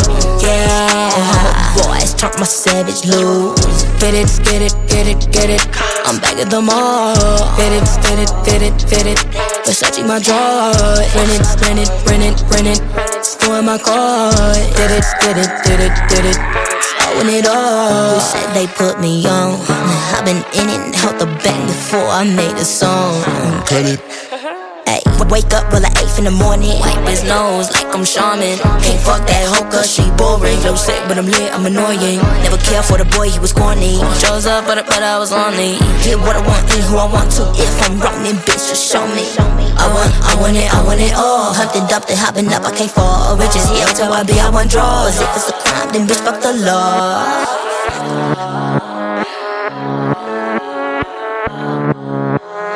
I want bam. All I see is blue. This shit right here, Jimmy Choo. I'm a boy with a point to prove. Yeah, I'm a boy, turn my savage loose. Get it. I'm back at the mall. Fit it. Versace my draw. Rent it. Scoring my card. Did it. I want it all. Man, I'm tight as fuck. Young and turned for real. Standing on business, sticking to the code. Here's some relationships, cause a bitch like me don't relationship. Girls talk relationships. I've been taking trips on ships and dips. This shit so vicious. She pulled up tricking with big extension. Hey, on my body and hair, know that shit too expensive. One-on-one, you can't clone, cause I'm one in a million. Bought that pink mink coat, that one shipped out Atlanta. That's the way I want bam. All I see is blue. This shit right here, Jimmy Choo. I'm a boy with a point to prove. Yeah, I'm a boy, turn my savage loose. Get it. I'm back at the mall. Fit it. Versace my draw. Rent it. Scoring my card. Did it. I want it all.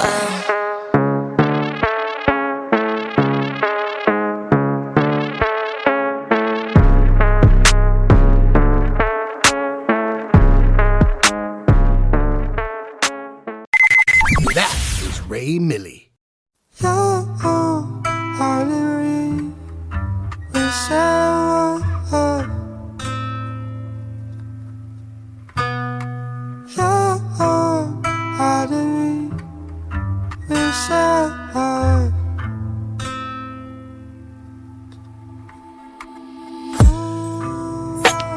Goddamn, I'm buzzed. Been a little minute since I popped this drug. Coming from a guy who ain't got no love, no soul inside that I can trust. I'm buzzed. I don't know what's on my mind. I'm buzzed. I'm always out of my mind. I'm wearing Gucci fur, but it's not for her. Got stuff so bad, you don't know how bad this hurt. I'm hurt in so many ways. Look at the look on my face. You told me that you needed space. I asked you like what was the case. You told me that you parted ways. Now I'm sad in the flight. You gotta make me jealous when you hang with him. Why you gotta make me paranoid when you're not with me and you're with him?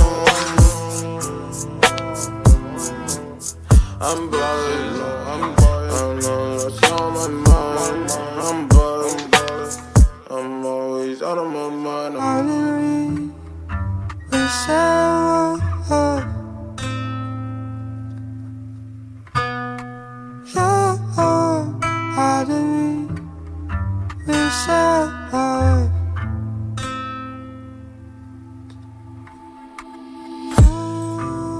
Goddamn, I'm buzzed. Been a little minute since I popped this drug. Coming from a guy who ain't got no love, no soul inside that I can trust. I'm buzzed. I don't know what's on my mind. I'm buzzed.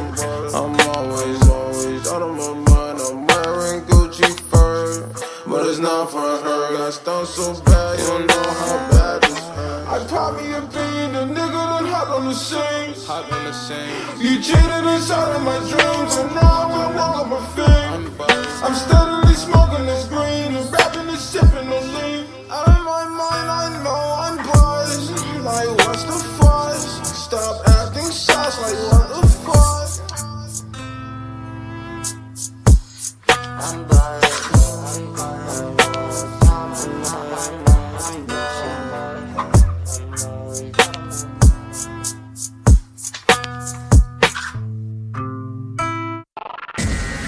Well, hello, listener. You are tuned in to 112 on your FM dial. Bandito Radio. Ow!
There's another great jam by the Stereo Flowers.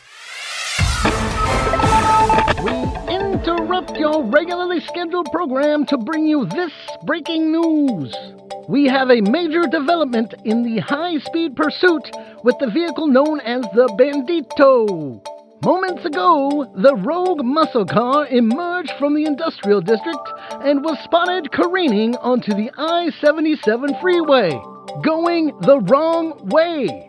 Traffic came to a screeching halt as the driver narrowly avoided multiple collisions, weaving between panicked commuters and sending debris flying.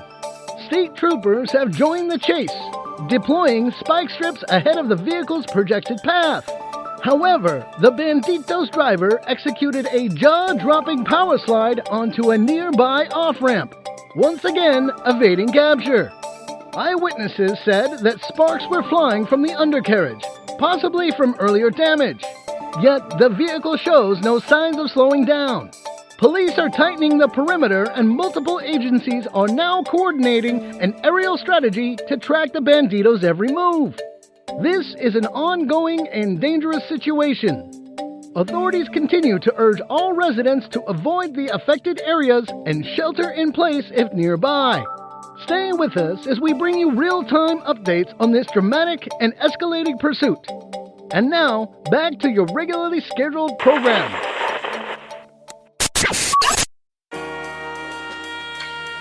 Yeah.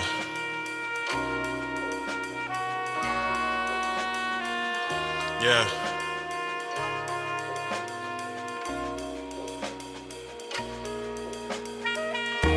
Success.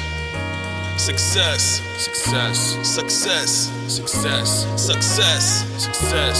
Success. Success. Success. Don't nobody rap no more. No more. Spit facts no more. No more. Rapping niggas used to go back and forth. They don't even do that no more. They don't even do that. Something I ain't mad at y'all. I ain't mad at y'all. Success. Success.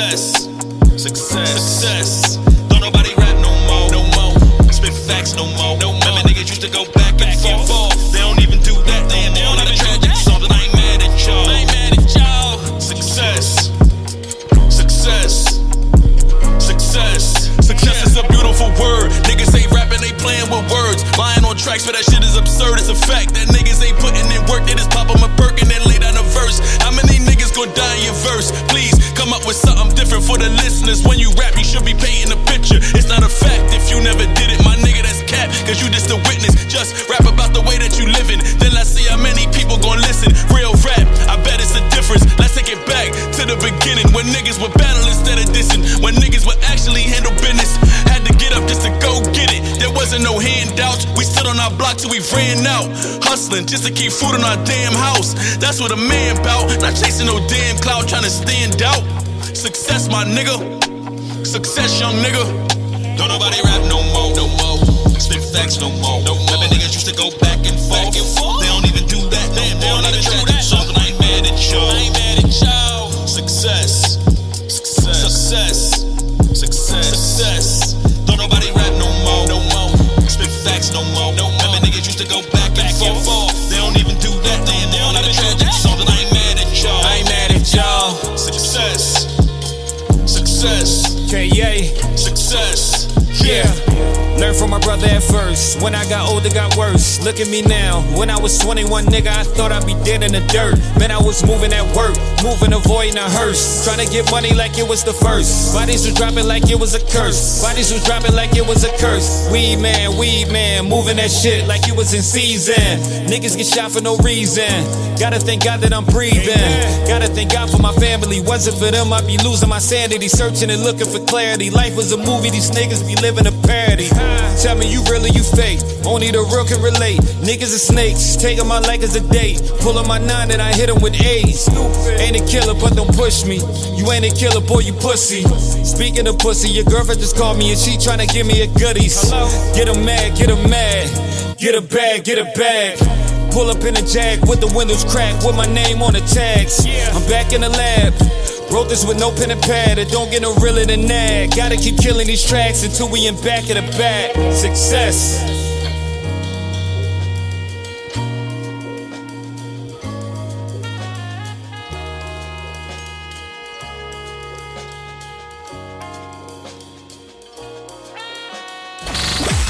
Yet another great jam by Noel. This is Howlin' Jim Jackson, and you are listening to 112 FM Bandito Radio.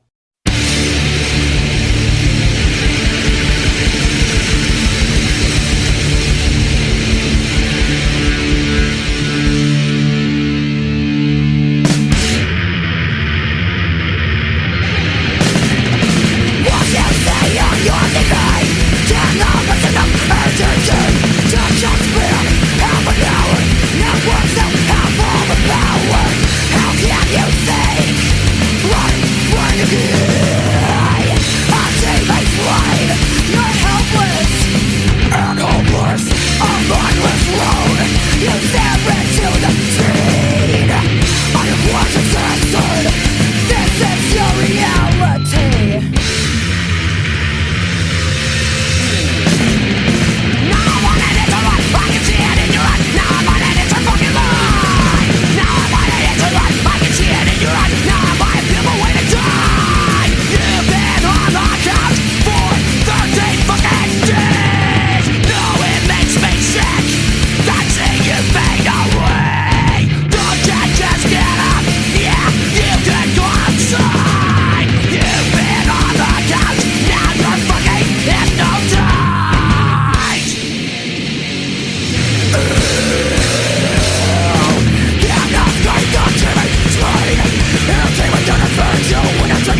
That was the David Koresh Choir.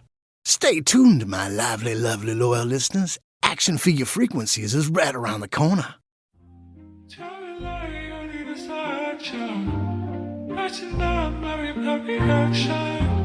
You're the one I want, girl, you know it. I can die the day I got choose.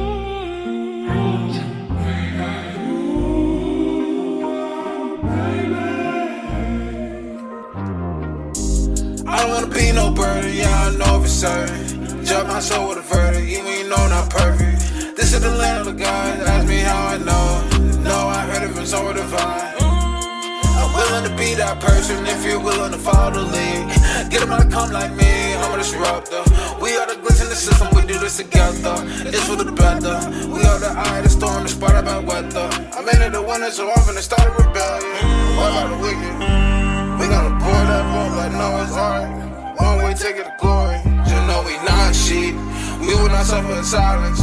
Mark this day is day in history when we try to kill them with kindness. Not a result of the violence, not my character. The act out of character, but this the rebellion. I'm feeling rebellious. I'm finna leave my people, the kingdom come. I will not rest until it's done. Sound of war gon' sound like a drum.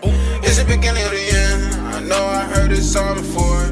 Sound like deja vu, I know how it goes. Got me feeling we win in the end. Put too much faith in God, not in ourselves. That is the problem. We do not know our worth. I'm not a coward. I'm on the front lines facing the enemy. Cause if I don't, then that is the enemy. I'm the epitome of courage. I would do anything to make sure that my future flourish. Take a swift blow to my enemies, I'll watch them perish. Don't believe all the lies when they talk, all that blasphemy. This is just between you and me. Choose the right side when the time comes. It's gonna be a revelation when the revolution is here. Band together and read what you sow. Yeah, this for good measure. Land of milk and honey comes with a whole lot of pleasure. Yeah, you wanna what I wanna love. I like it here. Whole lot of bloodshed. I don't wanna be no burden, yeah, I know for certain. Judge my soul with a verdict, even you know not perfect. This is the land of the gods, ask me how I know. No, I heard it from somewhere divine. I'm willing to be that person if you're willing to follow the lead. Get them to come like me, I'm a disruptor. We are the glitch in the system, we do this together. It's for the better. We are the eye of the storm, the spot about weather. I made it the winner, so I'm finna start a rebellion. What about the wicked? We gonna pour that boat like Noah's Ark. One way ticket to glory.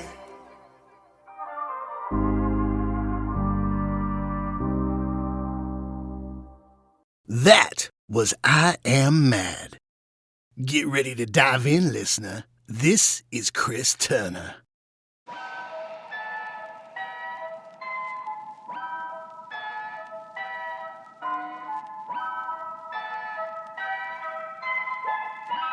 I'm not entirely happy with this.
Check out this jam by Austin Fist.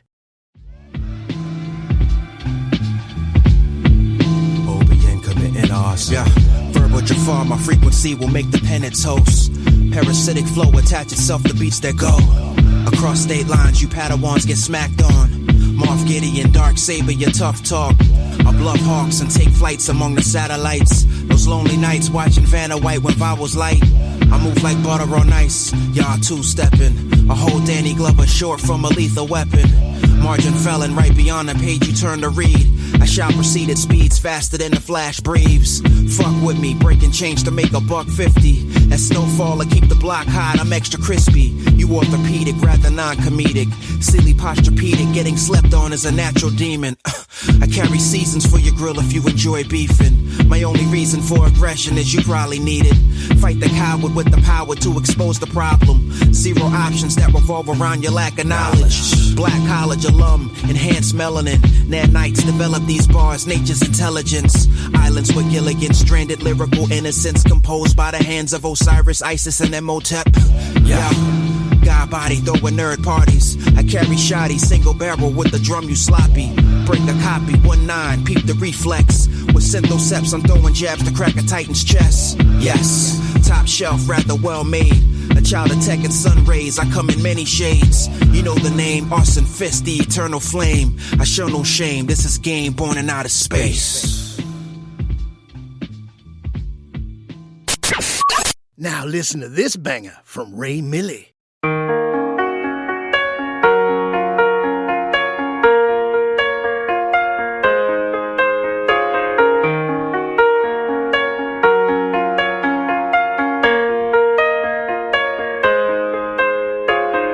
He's always tempting me. I got the recipe. I wanna see your world, see that you won't hurt me. I know that look in your eyes, my type of guy in disguise. What will it take to be mine? Ooh, I wanna see your world. Ooh, I wanna be your girl. Ooh, tell me we gon' be alright tonight.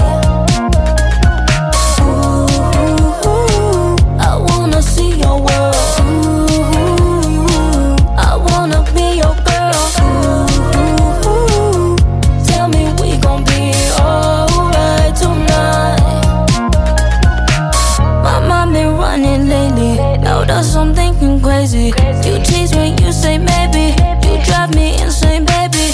You got my heart, I swear. That laugh in your brown hair. No one like you compare. What it takes to be your girl. And people say I'm stupid. You're so irresistible. But I can't help this feeling. I'm acting delusion. He's saying I'm the realest. I'm trying to share the same goals. Maybe I am the reason. He keep on asking for more.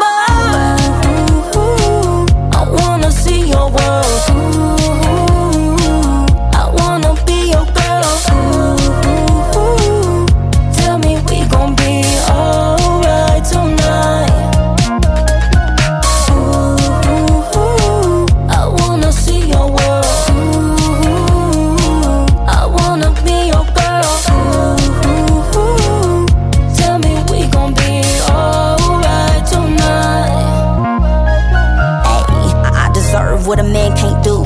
Lose my focus on what a man can't prove. Holding my guard up cause I'm afraid to lose. We could check what side. Drink to one more time. Can't be committed because I'm not in a sharing mind. Just my opinion, I'm damned if I ever told a lie. I could say my type is me with the wrong guy. There's something about you that got me putting my pride aside. Ooh, I wanna see your world. Ooh, I wanna be your girl. Ooh, tell me we gon' be alright tonight. I wanna see your world. Ooh, I wanna be your girl. Ooh, tell me we gon' be alright tonight. He's always tempting me. I got the recipe. I wanna see your world, see that you won't hurt me. I know that look in your eyes, my type of guy in disguise. What will it take to be mine?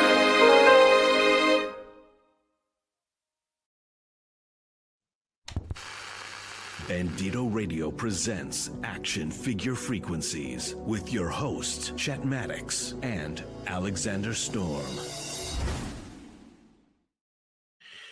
And just like that, you missed us, and we missed you so much so that we came back for episode number 13. This is Action Figure Frequencies on Bandito Radio 112 FM. If you know, then you know, and you get it. And as always, we are the sexiest people on radio. I am your lovely, gorgeous, sexy, probably the best damn looking person in the room all the time, Chet Maddox, along with the thunderous Mr. Alexander Storm. How are you doing tonight, sir? What's going on, brother? What's going on? Not a mucho. There is one thing that these listeners need to know about us, right?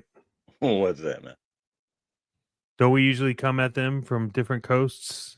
We do, but we usually say that for the other part of the show. But let's run that from right now. Nation, coast to coast.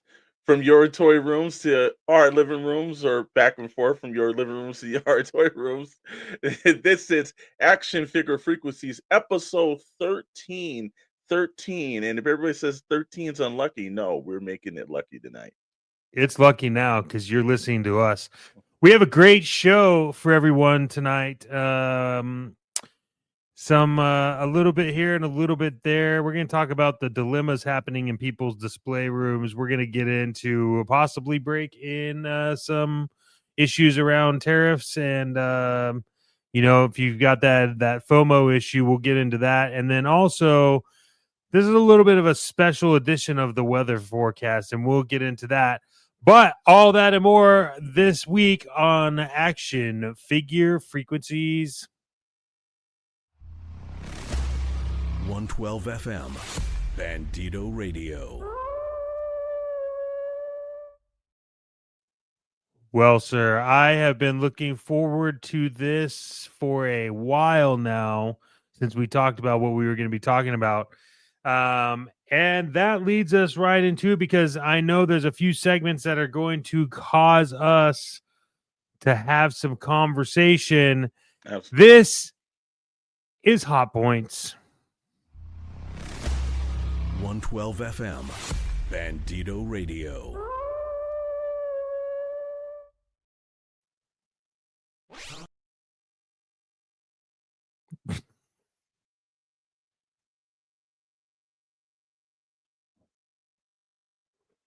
Hot points, hot points, hot points, hot points, hot points. I was going to make fun of our audio engineer, but he mutes our mics before we can say anything when he realizes he's messing up. So I couldn't get to that. Yeah, well, the difference between is one or the other. So yeah, we get there somehow, don't we? Yeah, we always get. It's part of the show. It's part of the lure, as some may say. Hey, so this week's Hot Points, I wanted to bring up the topic of the shelf space dilemma. We did ask for bigger vehicles at the 6-inch scale, but did we think about where to put them? And are collectors sacrificing displays? I don't know why I can't say that word today. I've had that problem all day long. But are they sacrificing display for scale and accuracy? So what are your thoughts in general on the shelf space? You know what? Yeah, you're right. We did ask for it, and they, yes, we didn't think they were going to give it to us, but they did, and now we're stuck with this. I'm a huge G.I. Joe fan, and when Classified came out, the first thing everybody said was, "Hey, where's the vehicles?" Not thinking the ramification is that it's not like the 3 3/4 vehicle, which those do take up room, but when you have an actual 1/12 scaled 6-inch vehicle, well, that takes up even more space. So you got like a spot where, let's say, like right now, we're anticipating getting the Cobra Rattler. Well, when the hits came out, hits wasn't that big. It was just big, but it's not crazy. All right, Dragonfly came out like, oh, wait a minute. Okay, this is going to take up a little bit more space. And then we were at the San Diego Comic-Con and we saw the size of the Rattler. and we're like, oh my god, where am I putting this? So it went from a degree of yes, okay, oh my god, now. So that's where we're at right now, where it's like, and then I know you have Galactus, and there's bigger figures. Some people have Galactus and Giant Man. There's some people with And Sentinel. Unicron. You know, we asked for bigger, and we didn't really think about the scale and what do you do, because I know at the 6-inch scale, we're now losing all forms of shelf space now because it's like, oh, wait a minute now. Now I have to pick and choose. I ordered those tanks from Ramen. That's coming. You've got the vans from Ramen. It's like that's Yeah, already here. like it's so wild. Like on my and this is the other problem, is that it kind of translates over. And so, like, hear me out. Yeah. We have the Ramen Racer. That was like my first venture into like the 112 scale like vehicles. Mhm. And then like you said, I just got both of the ramen vans. Yep. I don't know where to put those. Mhm. On top of the fact that, like, also Lego wise, I have like the Lego 89 Batmobile. Oh, yeah. That's a problem. Then, not to mention, like you said, the Rattler's coming. Yep. Which is huge. Which is going to be and then there's other vehicles that I've already pre-ordered too that I'm just like, well, the Bandito's coming. Mm-hmm. Yeah, man, I don't think we and every time we do like photo shoots and stuff with your his tank, I'm always like, yeah, I got to get the his tank. I mean, it's got to be there. But I'm like looking at my shelves and I'm like, I don't have his tank space. Yeah, that's where it hits you. Is like, the immediate point that comes up is you're like, well, wait a minute now. Like, well, where the hell am I gonna actually get the space to do this now? Now it's like, well, hold on. Before it wasn't that we just didn't think about that kind of stuff. It was what it was, and there really wasn't any kind of ramifications from it. But now we're starting to have like serious points where it's like it's the space that's involved, because while the his take fits on top of a shelf, okay, and you can kind of put it in if you extend it onto a regular shelf, that's not too bad. uh but like, yeah, Dragonfly is not, that has to sit on top of a shelf or a mini shelf, or you're hanging it or whatever display. And then, not to mention, remember when the Flash movie came out, and McFarlane did that giant bat wing that was from that one that, at least he came with a mounting bracket to put on the wall, but still it was like an entire mounting bracket that had to place this giant vehicle. And now he's come out with the Batman animated Batwing, which is equally as huge. Yeah. So on the points where it's like, yeah, what are we doing? And again, ground vehicles, everyone says that, air vehicles are harder to produce, but ground vehicles also end up the problem. But at least ground vehicles, I think, like, like I've got the Vamp, I've got the Stinger. Those fit on. I can put those on the shelf if I wanted to. So those are, and same thing. Robin Racer, it fits on the shelf.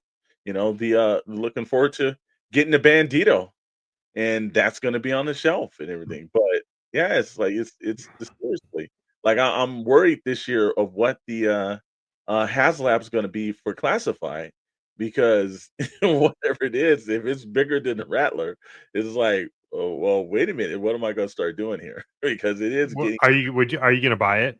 Oh, damn right, I'm buying it. I'll buy it and figure out the problem later. I don't give a shit what it is. I'm Yeah. buying that. Yeah. Yeah. Look, if they made, which they will never make this. Let's just put this disclaimer up.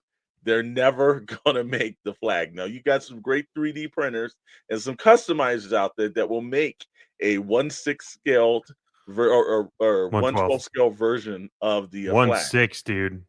Yeah, well, yeah, that would be crazy. That shit just you might as well just do a 1-to-1. But somebody's going to make that. And actually, there is somebody on YouTube that did a video that did make a version of that. But I'm sure somebody's going to do it for the mass people to come out and do. I would still buy the damn thing. I would buy it, and I just wonder where, like, well, what? Yeah, I'll figure out where the hell this is going to go. It's 13 and a half feet long thing's gonna go. Yeah, But damn it, it would be 14 feet long, dude. oh, it would be, man. It'd be the size of what, like a what, say standard ping pong tables. It was like I'll be playing pong on. I damn straight know I have it. You know, but that's the dilemma we ran into, and I think with Marvel, at least like Galactus is not such a hard figure to put on. He does stand on top of a shelf where you can like do like put a hanging shelf. Yeah, he can fit on that. Giant Man's not really that bad. If they did a Fing Fang Foom, that wouldn't really be too bad. When it's just giant characters. But also too, I've ordered 3 of the snake armors from that classified thing. And I don't even know if they'll fit on the damn shelf. Because, I know. they're ridiculous. I was thinking about that too. Like, I'll be honest. Like, I know we're talking about like, is there too much? But I would love to start seeing like 6-inch, like 1/12 scale vehicles for like Marvel. Well, they tried that, and the fans told them no. They did it. I mean, no one did, but like, I think the engine just costed too much. Yeah, it'd be too much for them. But I like now they know that they would sell, right? So like, what 6-inch scale? Like, what's the one vehicle you'd want to see them make from Marvel? Well, they did, so I've got that. That was Danny Ketch's And they do Ghost make Rider. they do make some of them. They make the vehicles, right? But Yeah, I'm yeah, saying but I'm like, saying something bigger. yeah, outside of the motorcycles, like what would you want to see them make? The Fantastic car? I think they're going to make that. I don't think we have to wait. I think that's something that's going to come out during the summer or something. I think we'll see some form of that or another pop up. I know it's too damn big, but if they said, what would you want? Either a Quinjet from the Avengers or either the Blackbird for the X-Men. Yeah, if I'm going to go big, I'm going to go big. Now, I do have a friend of mine, and he's a little bit on the eccentric scale and everything, which means he's crazy because he's broke. If he was rich, he'd be eccentric. But he's crazy. He's always said that, damn it, that he's waiting for his 3D customizer somebody to do the Shield Hero Carrier. And I'm like, brother, that's like the USS Flag, only bigger. yeah, dude. That could you imagine? I can't even. That's nuts. But you know what? I'd like to throw that challenge out there for any 3D printers or customizers out there. If you make one, send it in and let us know because I damn straight will want to see it. That would be massive. Yeah, I think the Blackbird is my choice. Yeah, because again, it's the SR-21 Blackbird.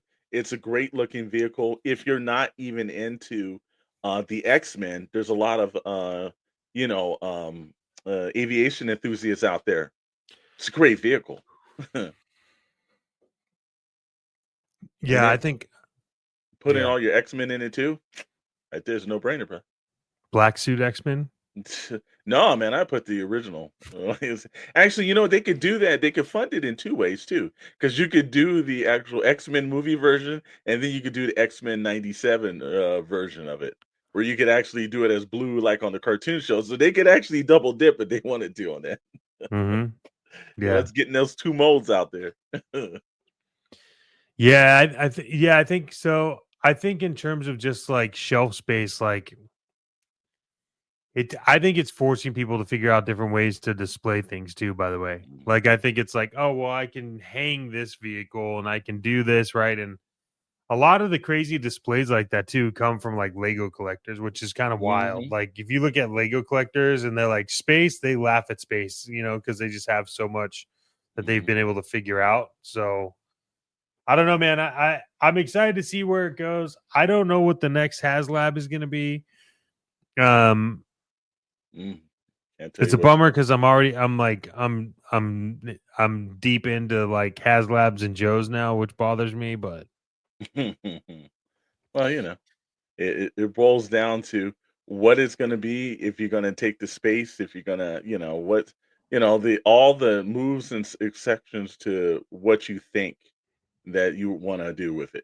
That's the killer part of it, is that if you're going to, you say to yourself, hey, I think I can go for that, or heck no, man, it's a little too much,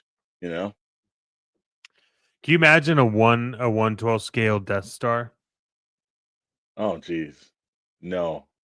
And you know what? I don't think I've ever seen anyone do a display of that either. But you're That right about the Lego scales, though. I have seen something in Legos like that size, and it like takes up a room. But Yeah, there's yeah, I a haven't there's a seen that. display in the Lego Museum of the Mhm. Death Star that would be the actual size, um, at scale instead of the ones you could buy are still kind of like at Yeah. scale, but Mhm. they have a gigantic one in the Lego Museum, and You mean it for the spins in the little scale middle. of the Lego dude, right? Huh? You mean for the scale of the little Lego guy, right? Yeah, but it also is scaled to fit the I think they said it's scaled to fit the Ultimate Collector Series vehicles. Oh, wow. All right, so you can actually put an X-wing in the actual Death Star like a Star Destroyer outside. Wow, Yeah. that thing's huge. Yeah, so I could be wrong on that. Maybe I am, but I do know you can catch the videos of it. Like if you look it up, Wow. and it's in the middle of the museum and it's spinning in the Mhm. middle. That's how big it is. So, yeah, What? it could get crazy. I've seen a account on Instagram that did some of the Star Wars ships, and he did like some of the ones like at the end of Empire Strikes Back where you see the fleet. And they had Yeah. the medical one. Well, someone is not 1/6 scale, but it's damn near huge, and it's about takes up the size of a room. But he did that, and it has like he did a projection where you could have like an image from like when Luke was looking on board, and it's like it's on, and this thing is huge, and I'm like, wow, and that maybe is probably 3 3/4 accurate size or smaller, but that thing it took up the guy had it in the room, and I was like, "Oh, yeah, geez." Like, again, Like I can't see the vintage collectors making one of those, but wow, Jabba's that's palace, you know? Jabba's palace is big. Yeah, Jabba's palace, the Again, barge. yeah. Oh, well, the barge actually, while it was the first official HasLab, um, and when you see it, it's kinda big, but I always thought it was gonna be, like, something crazier and huge. Now, they can't do that for a Black Series level because that's just like the aircraft carrier. Like, you're not fitting that in a standard room because the barge is really huge itself. But but for a vintage collection, yeah, it's right up there. Again, there's so many great possibilities, but ask any collector and they say, "Hey, if they made this, which you do if they left it in a box in the corner of the room and never built it and everything, at least they had it." Yeah, that's kind of what it comes down to. Is like, yeah, at least I got it, man. I don't need to build it. It's right over there, though. My friend Exactly. has that. My friend has the UCS Millennium Falcon. That's like $800, the Lego set. Yeah. And I keep trying to buy it from him, but it's just in his garage. He's like, "No, it's in my garage. I don't know what I'm doing with it yet." And I'm like, Yeah. Mhm. Yeah, we'll have to save that for another episode about like just letting your collection just stay in boxes and somewhere. Like, what are you doing with it? What are you doing with it? But you know what I'm gonna do, Chet? "What's Uh, that?" as we start talking about taking on bigger things and everything, do you know that one of the better situations when it comes to like having things big? Well, I like my subs big, brother. Oh, you're talking about super subs? Those things are massive, man. And hey, if you've battled toy aisles and braved convention crowds, but when it's time to refuel, there's only one place heroes trust. Super subs, where the sandwiches are stacked higher than a sky striker on launch day. That's right, Storm. Whether you're deep in the hunt for vintage Kenner or knee deep in customizing parts, Super Subs has the fuel you need. We're talking footlongs packed with more layers than 6 issued crossover events. From the Meatball Multiverse to the classic Club Supreme, each sub is made to order, fresh, fast, and ready to battle your hunger. And collectors, listen up. Every Wednesday is Double Points Day. Score loyalty tokens that unlock exclusive merch like limited edition Super Sub minifig cooler. Because even Cape Crusaders need carbs. Super Subs, fuel your fandom. 112 FM, Bandito Radio. That's right. Thank you everyone for listening. This is Action Figure Frequencies, and you are listening to Bandito Radio 112 FM. We appreciate you, and we'd like to take you on a journey into a little segment that we call Toy News. And now, toy news.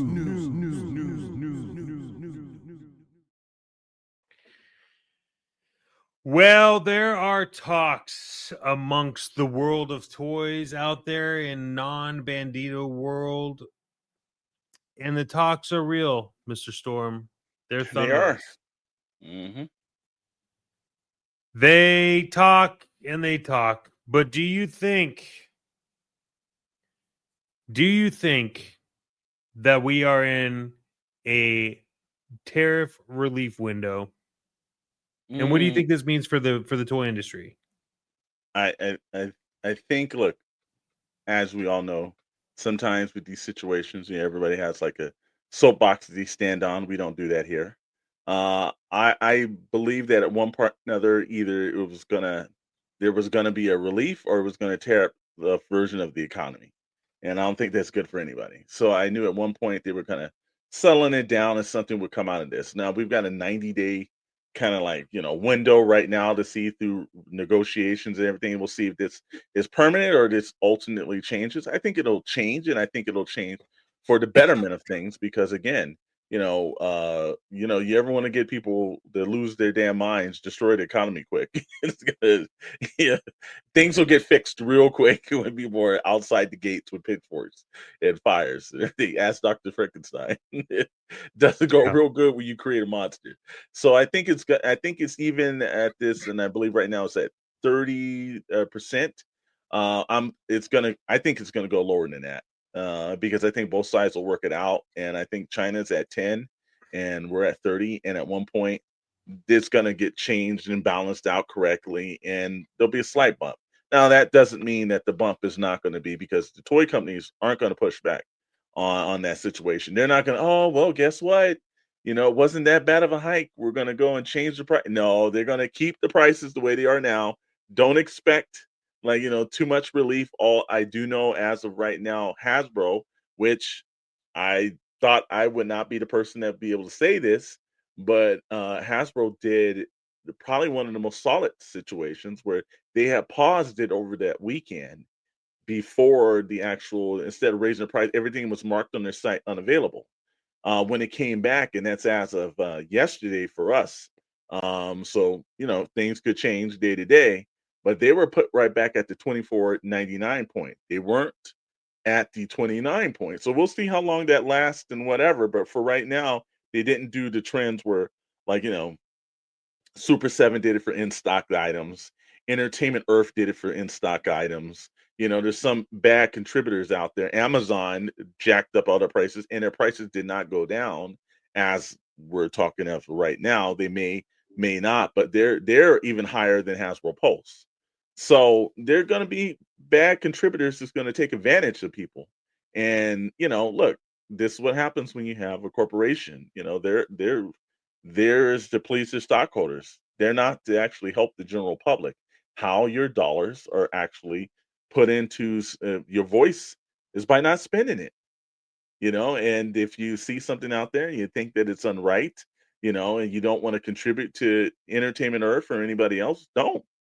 And show them. And I guarantee you, if you want to affect change, your dollars are going to affect that quicker than anything else. So whether you can write to hundreds of senators and everything, you not spending your money, it will make CEOs listen the best of ways, because they ultimately need to keep their jobs. So I think that this rolls into the fact of good things. We've been saying it from the point, don't panic. We did tell you that the $30 figure was coming. We all knew the trends and how that was going to happen. But now we're telling you, if it's causing you stress, then don't purchase it. Chill out, reboot, take a moment from it. Cut down some of your lines. If you're looking at it from the point of too many, you're collecting too many lines, find out what you're really passionate about and what you love the most, and then maybe collect that. I know I'm going to scale back from a little bit of the Marvel Legends and I totally cut DC Multiverse off, especially after I heard that it was going back to Mattel because I don't have any faith in Mattel. Yeah, me either. So I'm like that's thank you. Thank you, Todd, for what you did. I will hope you would have gotten around to a little bit more vehicles, but since you didn't, that's fine. But thank you because my collection's great. But thank you, Mattel, for taking this line because I'm not going to collect it. So that's one that I don't have to Can't worry imagine it. about. Yeah, I can't imagine it being good. No, I don't think it. From what I saw before, I thought it was so, and I thought McFarlane did a better job. Now, did McFarlane do a perfect job? No, but you can't combat his vehicles because he blew stuff out of the water with a lot of his vehicles. So his vehicles are really well done. yeah, and me, I'm a Batman enthusiast as well, and I was looking forward to a couple more of those Batmobiles. We'll see if we come out and get them, but is a time clock's ticking, clock's ticking, Todd. But Yeah, look, I think I'm with you.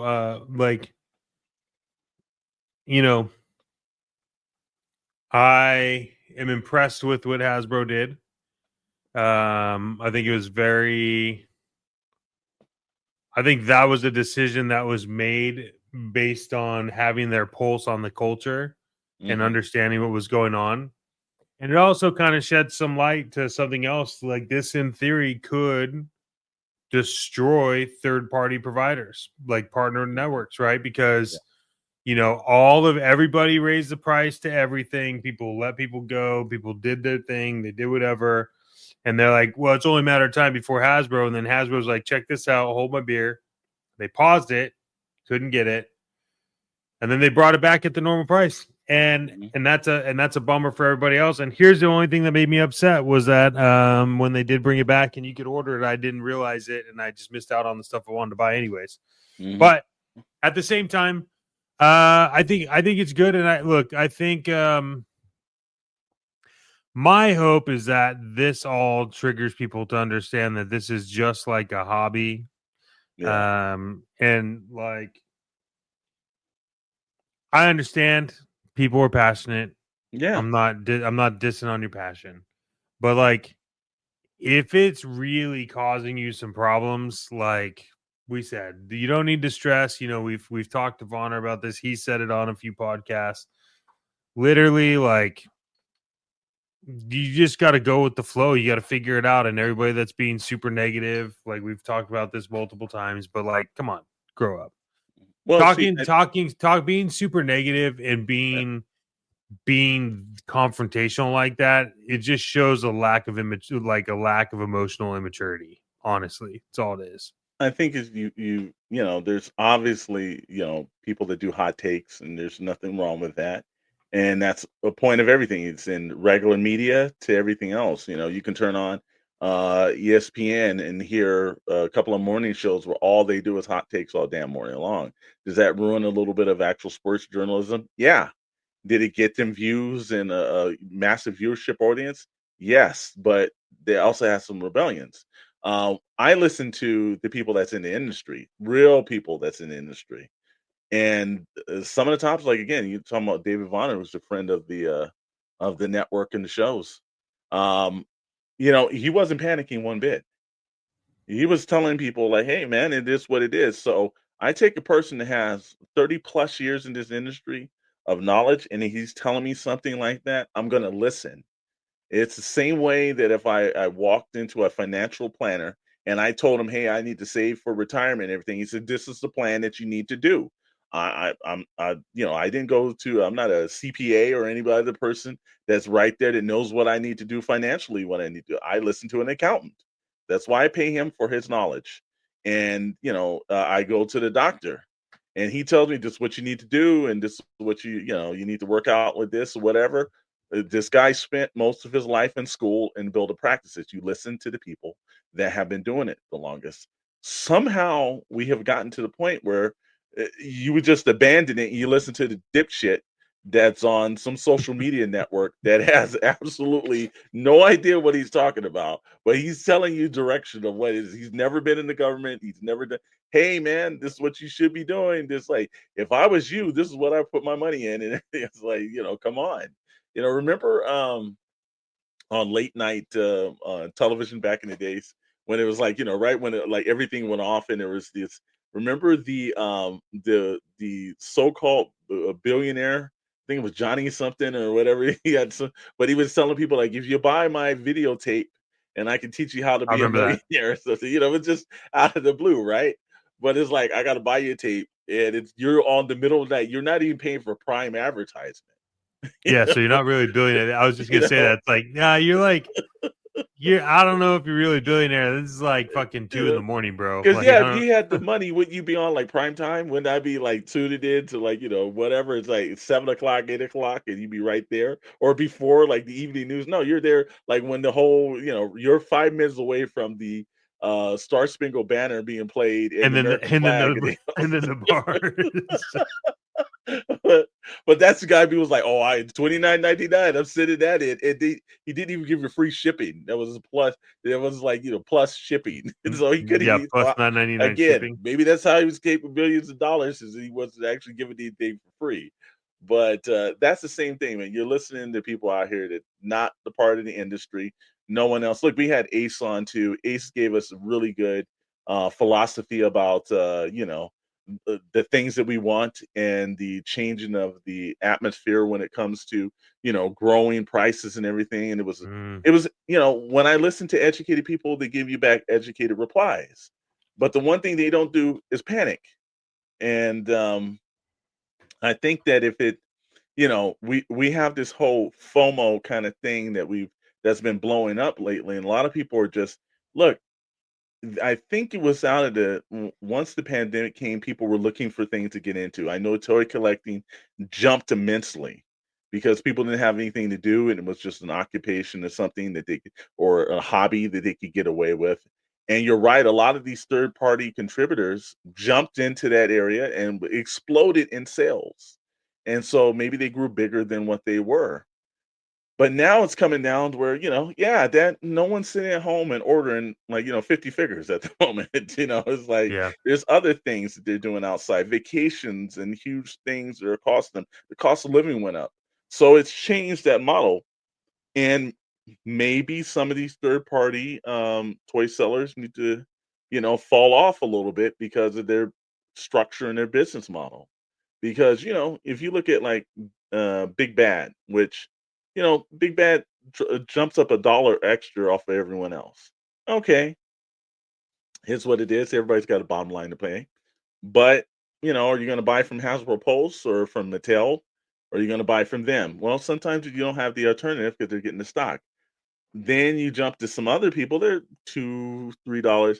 When you start getting to the $7 and $8 guys, like there's just screaming a response of this is absolutely ethically wrong.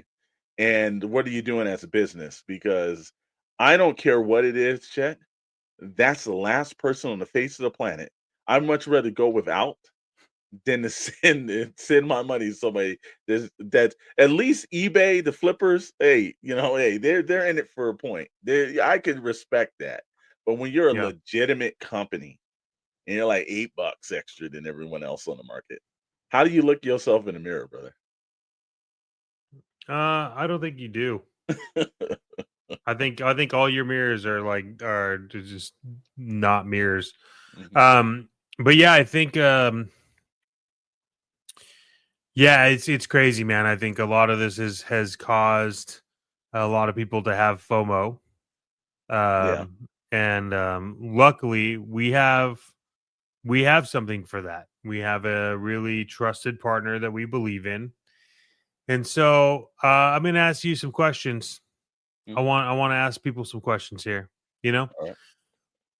I often wonder if you're consistently refreshing your feed for those Target exclusives. Or did you trade your cat for a rare NECA accessory pack? We've all been there, huh? Mm. Do you hear phantom dings and think it's your pre-order notifications? Friends, you may be suffering from FOMO. But there's hope. At the FOMO Treatment Center, they help collectors like you break the cycle of stress, regret, and double dipping. Their certified toy therapist will walk you through every missed drop, misaligned shelf, and minor paint flaw. Mm.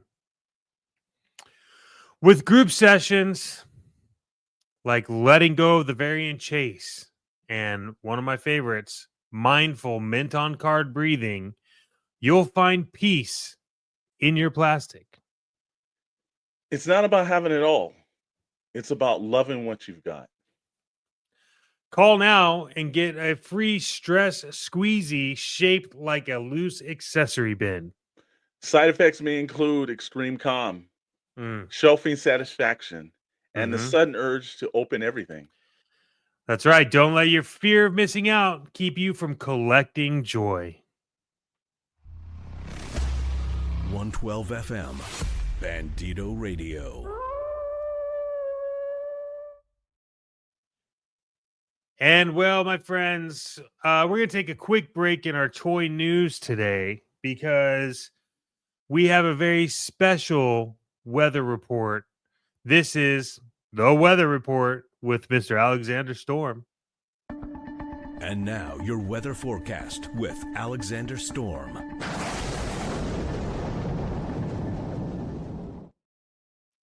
What are we focusing on today, sir?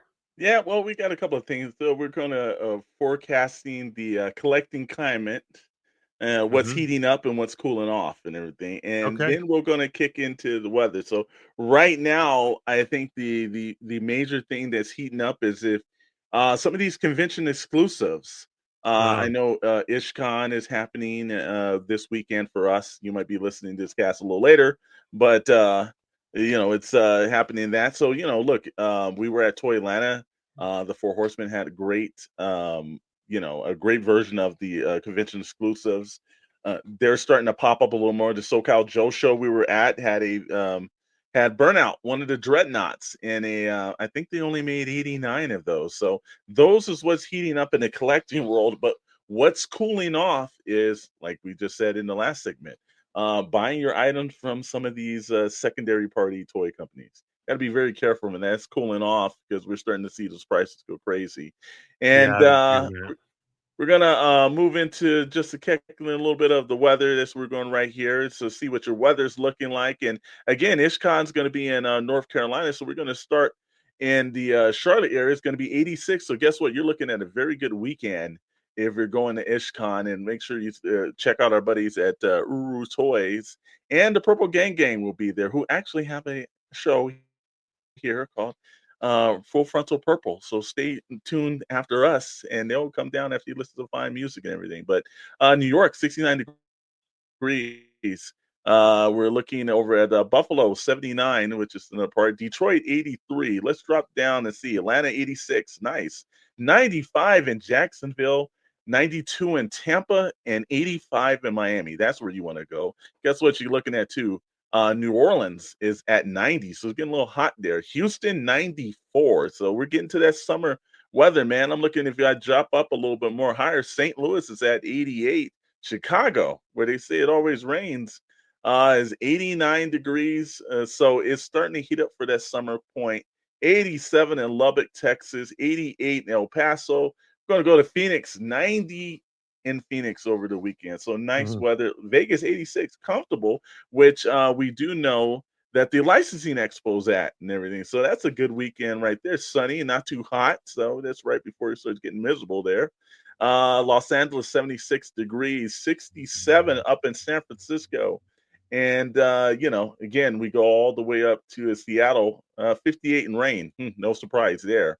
When we check everything else, my friend, they're talking about quick pulse and check on the market trends, a little bit of the convention buzz. We've hit those conventions. So if you're in Vegas and you're attending the licensing expo, or you're out there for business and everything, it's going to be pretty good. So make sure you're doing that. And the last is the pre-order storms that are coming. Wow, man. Oh. Look, summer is the time of the major shows. San Diego Comic-Con is going to have some big. We just saw May the 4th kickoff with a bunch of pre-orders that was dropped. Yojo June's going to be happening, so God knows there's going to be a bunch of stuff dropping for that. And then July and even through August. So, like, if you got your dollars ready, make sure you're putting them in those piggy banks, because pretty soon you're going to have to start breaking those, man, because you're going to need a little bit more money for convention seasons, because it is heating up on the pulse of that. So that's our weather and collections and exclusives reporting. And you know what, man? We're going to head into another segment. 112 FM, Bandito Radio.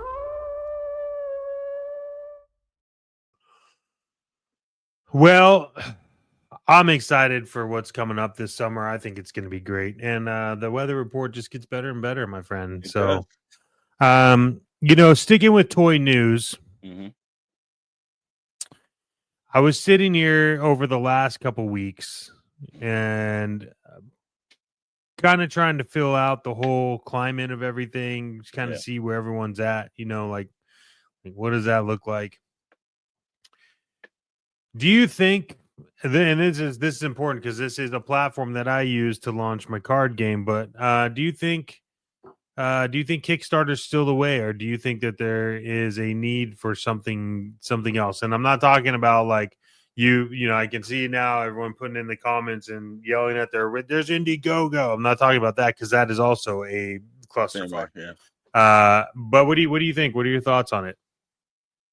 You know what? This is one, and we specifically put this in because this has been weighing, especially on a lot of independents' minds. I think there needs to be another option, and the reason why I say this is that I think we're trapped into this, like Kickstarter's the way, and it's just like, I'll use this comic metaphor. It's just like when you only had really kind of like Diamond around.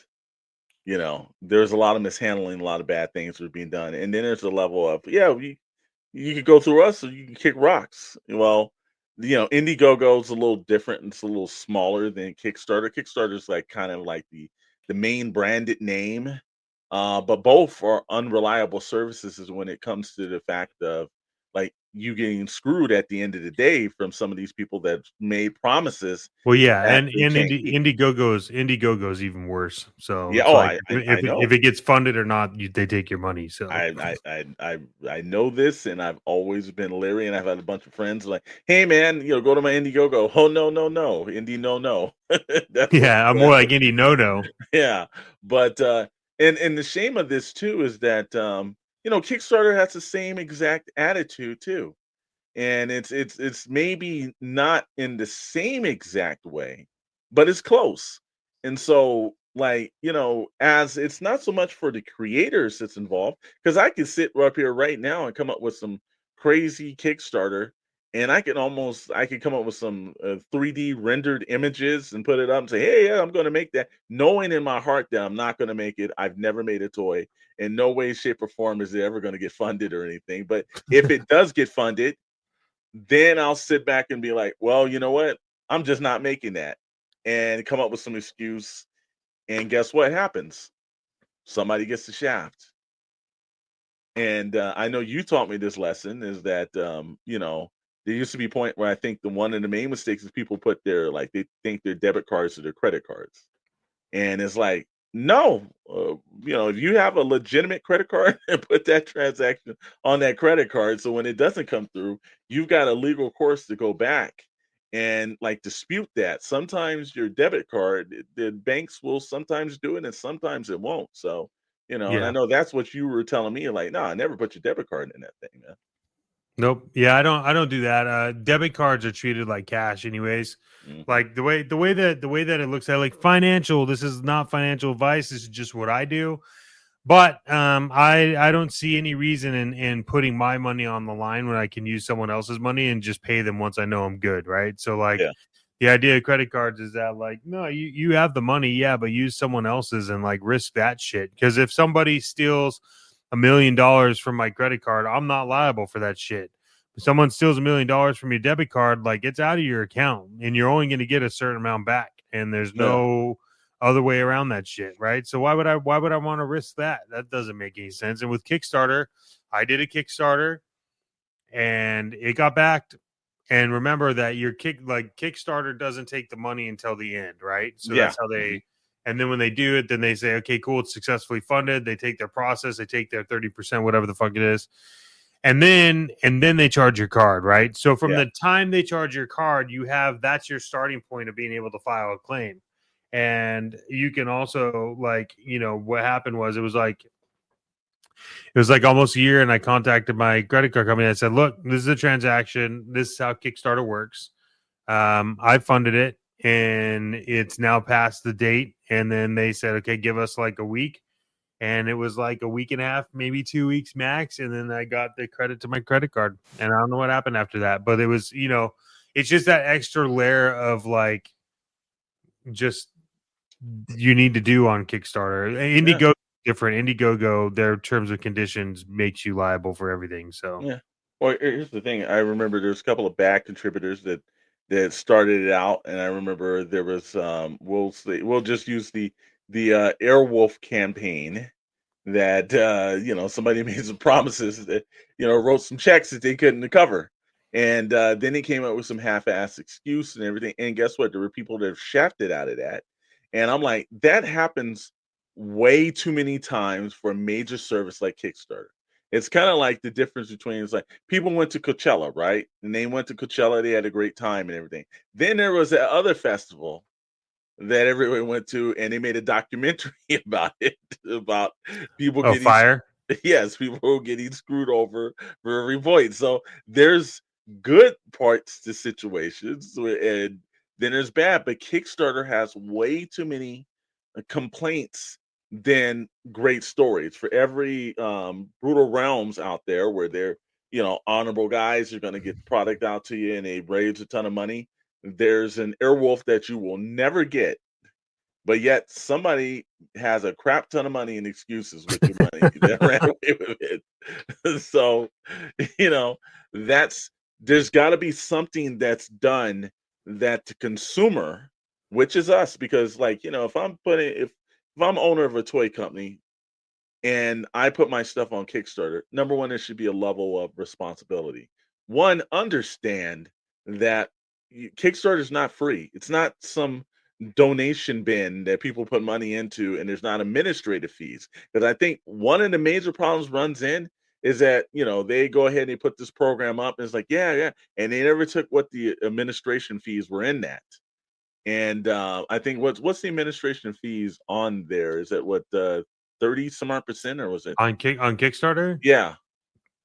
It comes out to be close to that. I mean, Okay. yeah, So a lot of people are doing these campaigns and saying this is how much money I need, but they should have done this is how much money we need after the administration fees are applied, because Kickstarter is going to get their money, and let's be honest, they only give a crap about making their own money. They don't care about anything else. It's not, we're doing this at the kindness of our hearts, and these guys are going to put their stuff on, and we're donating our time and our energy and resources. No, there's a financial transaction that's put through. So you got to put that up front. And I think that's a little bit of a problem, but also, the terms and conditions on like, hey, guess what? I'm getting my money. I don't know about you. Well, what about the customer's terms and conditions? So I think there needs to be a third option out there that is reliable, that's understanding that, the consumer is, because it's just like, like if you look at PayPal, right? Everybody's bitching about, PayPal and eBay. Okay, well, eBay is going to do something that's a little different. eBay don't give a crap about the seller, but they care about the customer coming back and their experience, you know? And so you find people saying, well, I'm screwed out if I'm on eBay, Yeah, you are, but the customer's experience, and the customers have done some bad, there's a lot of bad contributors out there. Not saying I didn't get the product or sending back some figure that's not completely like you're supposed to get. So it goes on both hands, but there's got to be a way where that transaction and situation is done where like almost everyone wins out of it and minimum losses. And I'm not hearing that with Kickstarter anymore. Yeah, I think that Luckily, I've only really been like, I say luckily, but I've only been screwed out of like 2 that I've done. Mm-hmm. What I mostly go to Kickstarter for is like card games. Yeah. I love that. That's a community where those people like rain or shine will get you your card games. I have never once, and I have purchased many games, card games specifically from Kickstarter. I've never once not gotten them. I've gotten updates about them being late. I've gotten updates about like what's been holding up. Like they've been super transparent. Same thing when I did my game on Kickstarter, and it was people got it. It was updated. The only complaint I had was like it costs so much to ship overseas. And it's like I told everyone it was going to cost a lot of money, Mm-hmm. And I had some guy say, "Well, I'm just going to leave it there because it would cost me more than it costs to get the game." And I was like, "That's your choice, man. I don't know what to tell you." But I think there's a need for it, and I think that somebody's going to come up with it, and I think it's going to. Hopefully someone comes up with it and they are able to fill that gap that exists that is needed. Because I like the idea of Kickstarter. I really do. Yeah. I think it's good because, what I try to explain to people is like the perfect way to go to Kickstarter is to already have your product in production and use Kickstarter and leverage Kickstarter's community to build your own community, right? Mm-hmm. And so if you can go to Kickstarter and you can say, we already have this in production, we're coming to Kickstarter because we could use the help, but here's what you get. It's already going, and you could give them a timeline of like when shit's going. And then you can utilize that to then build the community for the product that you're releasing. Mm-hmm. That's where Kickstarter is like unbeatable because it's been around so long. It's done billions of dollars in like funding. So I think if you utilize Kickstarter that way, look, I think that's fine. And I would even say like if you're already in production, there's nothing wrong with utilizing Indiegogo either. Right. So yeah. Mm-hmm. But you would have to be already in production and already have some kind of like financial backing to know that you're gonna get it, to prove to people. That's the only way I would be comfortable going to it. Plus, I think you also, if you warned everyone as well, where it's like, look, rain or shine, I'm going through Indiegogo, but Indiegogo is going to keep their money. So, yeah, I think, back with this knowledge, right? Yeah, back with the knowledge and say caution, because I think it's the caveat inventor, buyer beware. It's like, there's a point where if you are upfront with people and say, hey, like, look, I'm going through this service and everything, because there's some people that Kickstarter won't allow them on. There's certain points where they're like, yeah, no, they didn't take the situation, you're not able to do it, and other people have to go through Indiegogo. And but just let the people warn them. Let grown people make decisions for themselves. And I think if you like, well, hey, this may happen, this might not happen. I think that's better than getting on there and it's like, hey, this what happened to this. I don't know, and throw your hands up, and the next thing you know, your email's disconnected. Yeah, I've seen it happen way too much time. But you know what this does, man? It just takes a whole lot of damn energy when you're thinking about going through all these steps and situations as a process, man. And I don't know about you, man, but every now and then I need something to give me that boost. Well, you know what you need to do is you need to strap in, Plastic Warriors. Your power up potion is back. Figure Fuel Energy Drinks returns with triple threat of turbocharged flavors.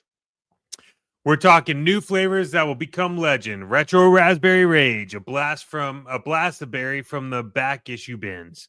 Citrus Slam Storm, which is kind of weird because at first I was like, why would they do that? But it makes sense because it's bold, bright, and ready to body slam your burnout. Or Grape Gamma Burst, so intense it's practically glowing. Formulated for late night toy hunts, shelf rearranging marathons, and log haul customizing sessions. Figure Fuel is the drink of choice for collectors who never quit. Crack one open and feel the articulated energy. Figure Fuel Energy and Figure Fuel your passion. 112 FM, Bandito Radio. Well, we're not the only ones on Bandito Radio 112 FM, so we have to wrap it up, unfortunately, for you, everyone, because we get to talk to each other all the time. We have some upcoming events happening, and right now, for those of you listening, this is 5/15/2025, so these upcoming events are after what I just said. That's why they're upcoming. That's right, and everything else like that. Technically, yeah, we usually have the drops on Friday. So if it's Friday, that'll be the 16th of May. On the 17th and 18th, IshCon in North Carolina is taking place. That's right. IshCon, our friends over at Uru Toys and the Purple Gang, which has a show on Bandito Radio called Full Frontal Purple. They will be there. And guess what? They're also going to be that Saturday night. Their live stream is going to be from IshCon. So you want to tune in to, if you get a chance to go to the show, great. Tune in, say hello to everybody in person. But if you can't, then tune into the Purple Gang's live stream on YouTube, which is usually on Saturdays at 6 p.m. Pacific Standard Time. And you can hear all the insanity that what happens at a toy show.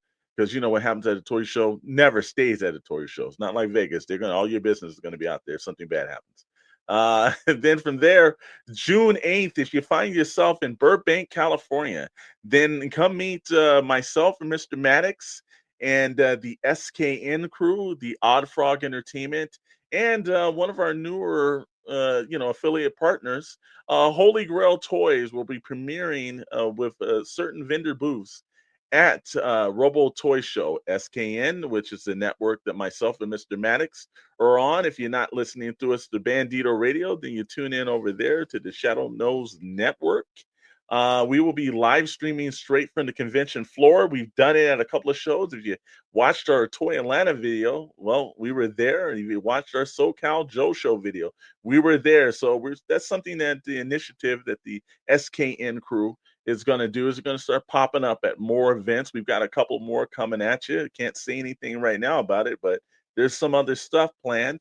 So if you find yourself again in North Carolina this weekend, see the guys over at Uru Toys. You're going to want to see the Night Wolf. They've got a couple of nice designs. One, Operation March the First inspired. So that's going to look kind of cool. Purple Gang, next to anyone else on YouTube, the most entertaining individuals that's there. That's how they stand apart. And again, June 8th, Robo Toy Fest in Burbank, California. Come by and see us. There might be some stickers and some other stuff given away at that event, Chet. Yeah, we like to give stuff away, don't we? We do. There's nothing wrong with giving stuff away, man. You're supposed to do that. I know. Yeah, I'm excited, man. It's gonna be great. June 8th is the big one, and then obviously the 24th is if you're in Vegas, we might be walking around there too. So just as a little heads up. Yeah, man. I think that's a wrap for today's show. Yeah, well, you know what?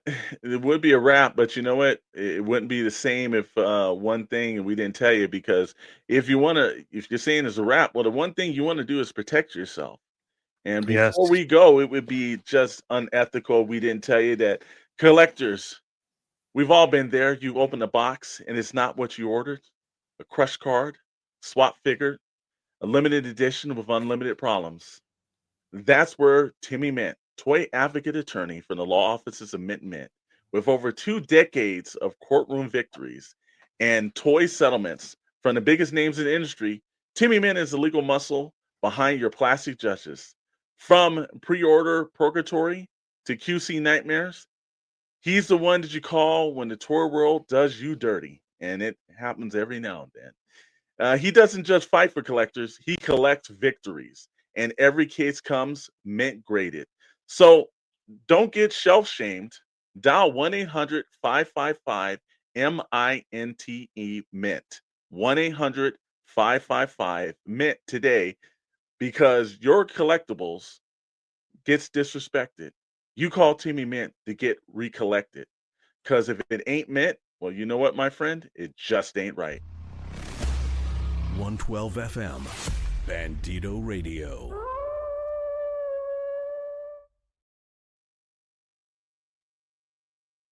I'm glad I use Mint and Mint. Yes. You know what? I don't buy any toy without going through him first now. Yeah, I just take a picture, be like, I'm buying this. He sees the price tag, he knows what I'm buying, it gets added to my bin. Absolutely. And what's crazy is in his office, he actually has all of his clients on a peg wall.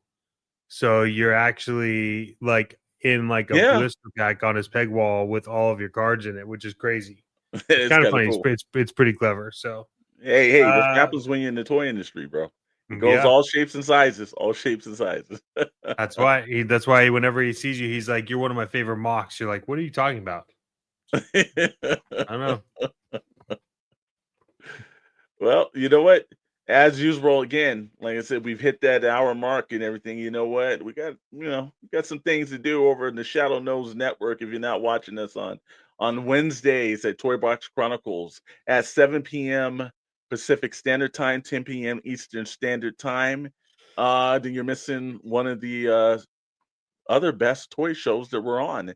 And then you can catch us on Fridays. And guess what? If you got nothing to do on Friday nights, like a lot of people don't do, like I said, you listen to Bandito Radio that drops earlier that day. Then you tune in to Pixel Plastic Inc. on the SKN network, 7 p.m. Pacific Time, 10 p.m. Eastern Standard Time. It's got Rad, Dr. Brentley, Mr. Maddox, and myself. We go through all things pop culture.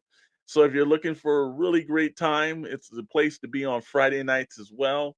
And you know what, man? I'm listening to some more music on Bandito Radio because they're turning up. And you know what? I can't wait to listen to the latest episode of Full Frontal Purple, powered by the Purple Gang Gang. What about you, Chet? Yeah, I'm excited about it, man. I think it's going to be good. I'm excited for this week. A lot of really good music and shows happening. So can't wait, man. It's going to be exciting. And just like that, everyone, keep chasing that plastic dragon. Until next time, we are Action Figure Frequencies, and this is Bandito Radio 112 FM. Thank you for listening to Action Figure Frequencies with Chet Maddox and Alexander Storm.